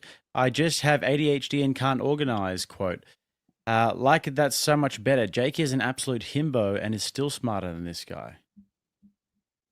And then we've got Eric who says, Bob looks like Nick Fuentes if he was a moron and had acne. Do you get Nick Fuentes a lot, Bob? I do. That's like the 5th time I received it. And he says, Bob agreeing to this debate is an example of mental illness. And then DJ Blakers says, Bob, so by your standards, if I tell my wife to beat me, she's not abusive if she does. Yeah, how is that abuse? John says, can you guys link the whatever episode in the pinned comment or description, please? It might be useful. Bob, this woman cried crocodile tears because she realized no one there could or would defend her cruelty. W. Andrew 07. Yeah, that was no violation of my values nor of kindness, as far as I'm concerned. Isaiah sent 20 and said, Bob, the biggest takeaway for you from tonight's debate is that you held a lot of beliefs about Andrew that were false. Careful who you go after half-cooked, because you have to use logic, not editing, to prove your claims. Any response to that, Bob? Biggest takeaway is that I held false beliefs about Andrew. I got cooked. I have to use logic, not editing. I don't detect an argument. I don't detect nothing to respond to. Okay.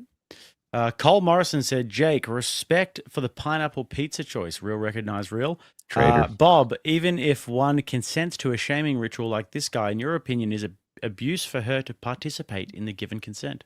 No. Ty Perp for 10 says, does this kid know of JF? If yes, what are his opinions on JF and his girlfriend? Who's JF? I have no idea. But anyways, guys, that rounds it off. That's all that's all we've got to go through tonight. Bob, thank you for coming on.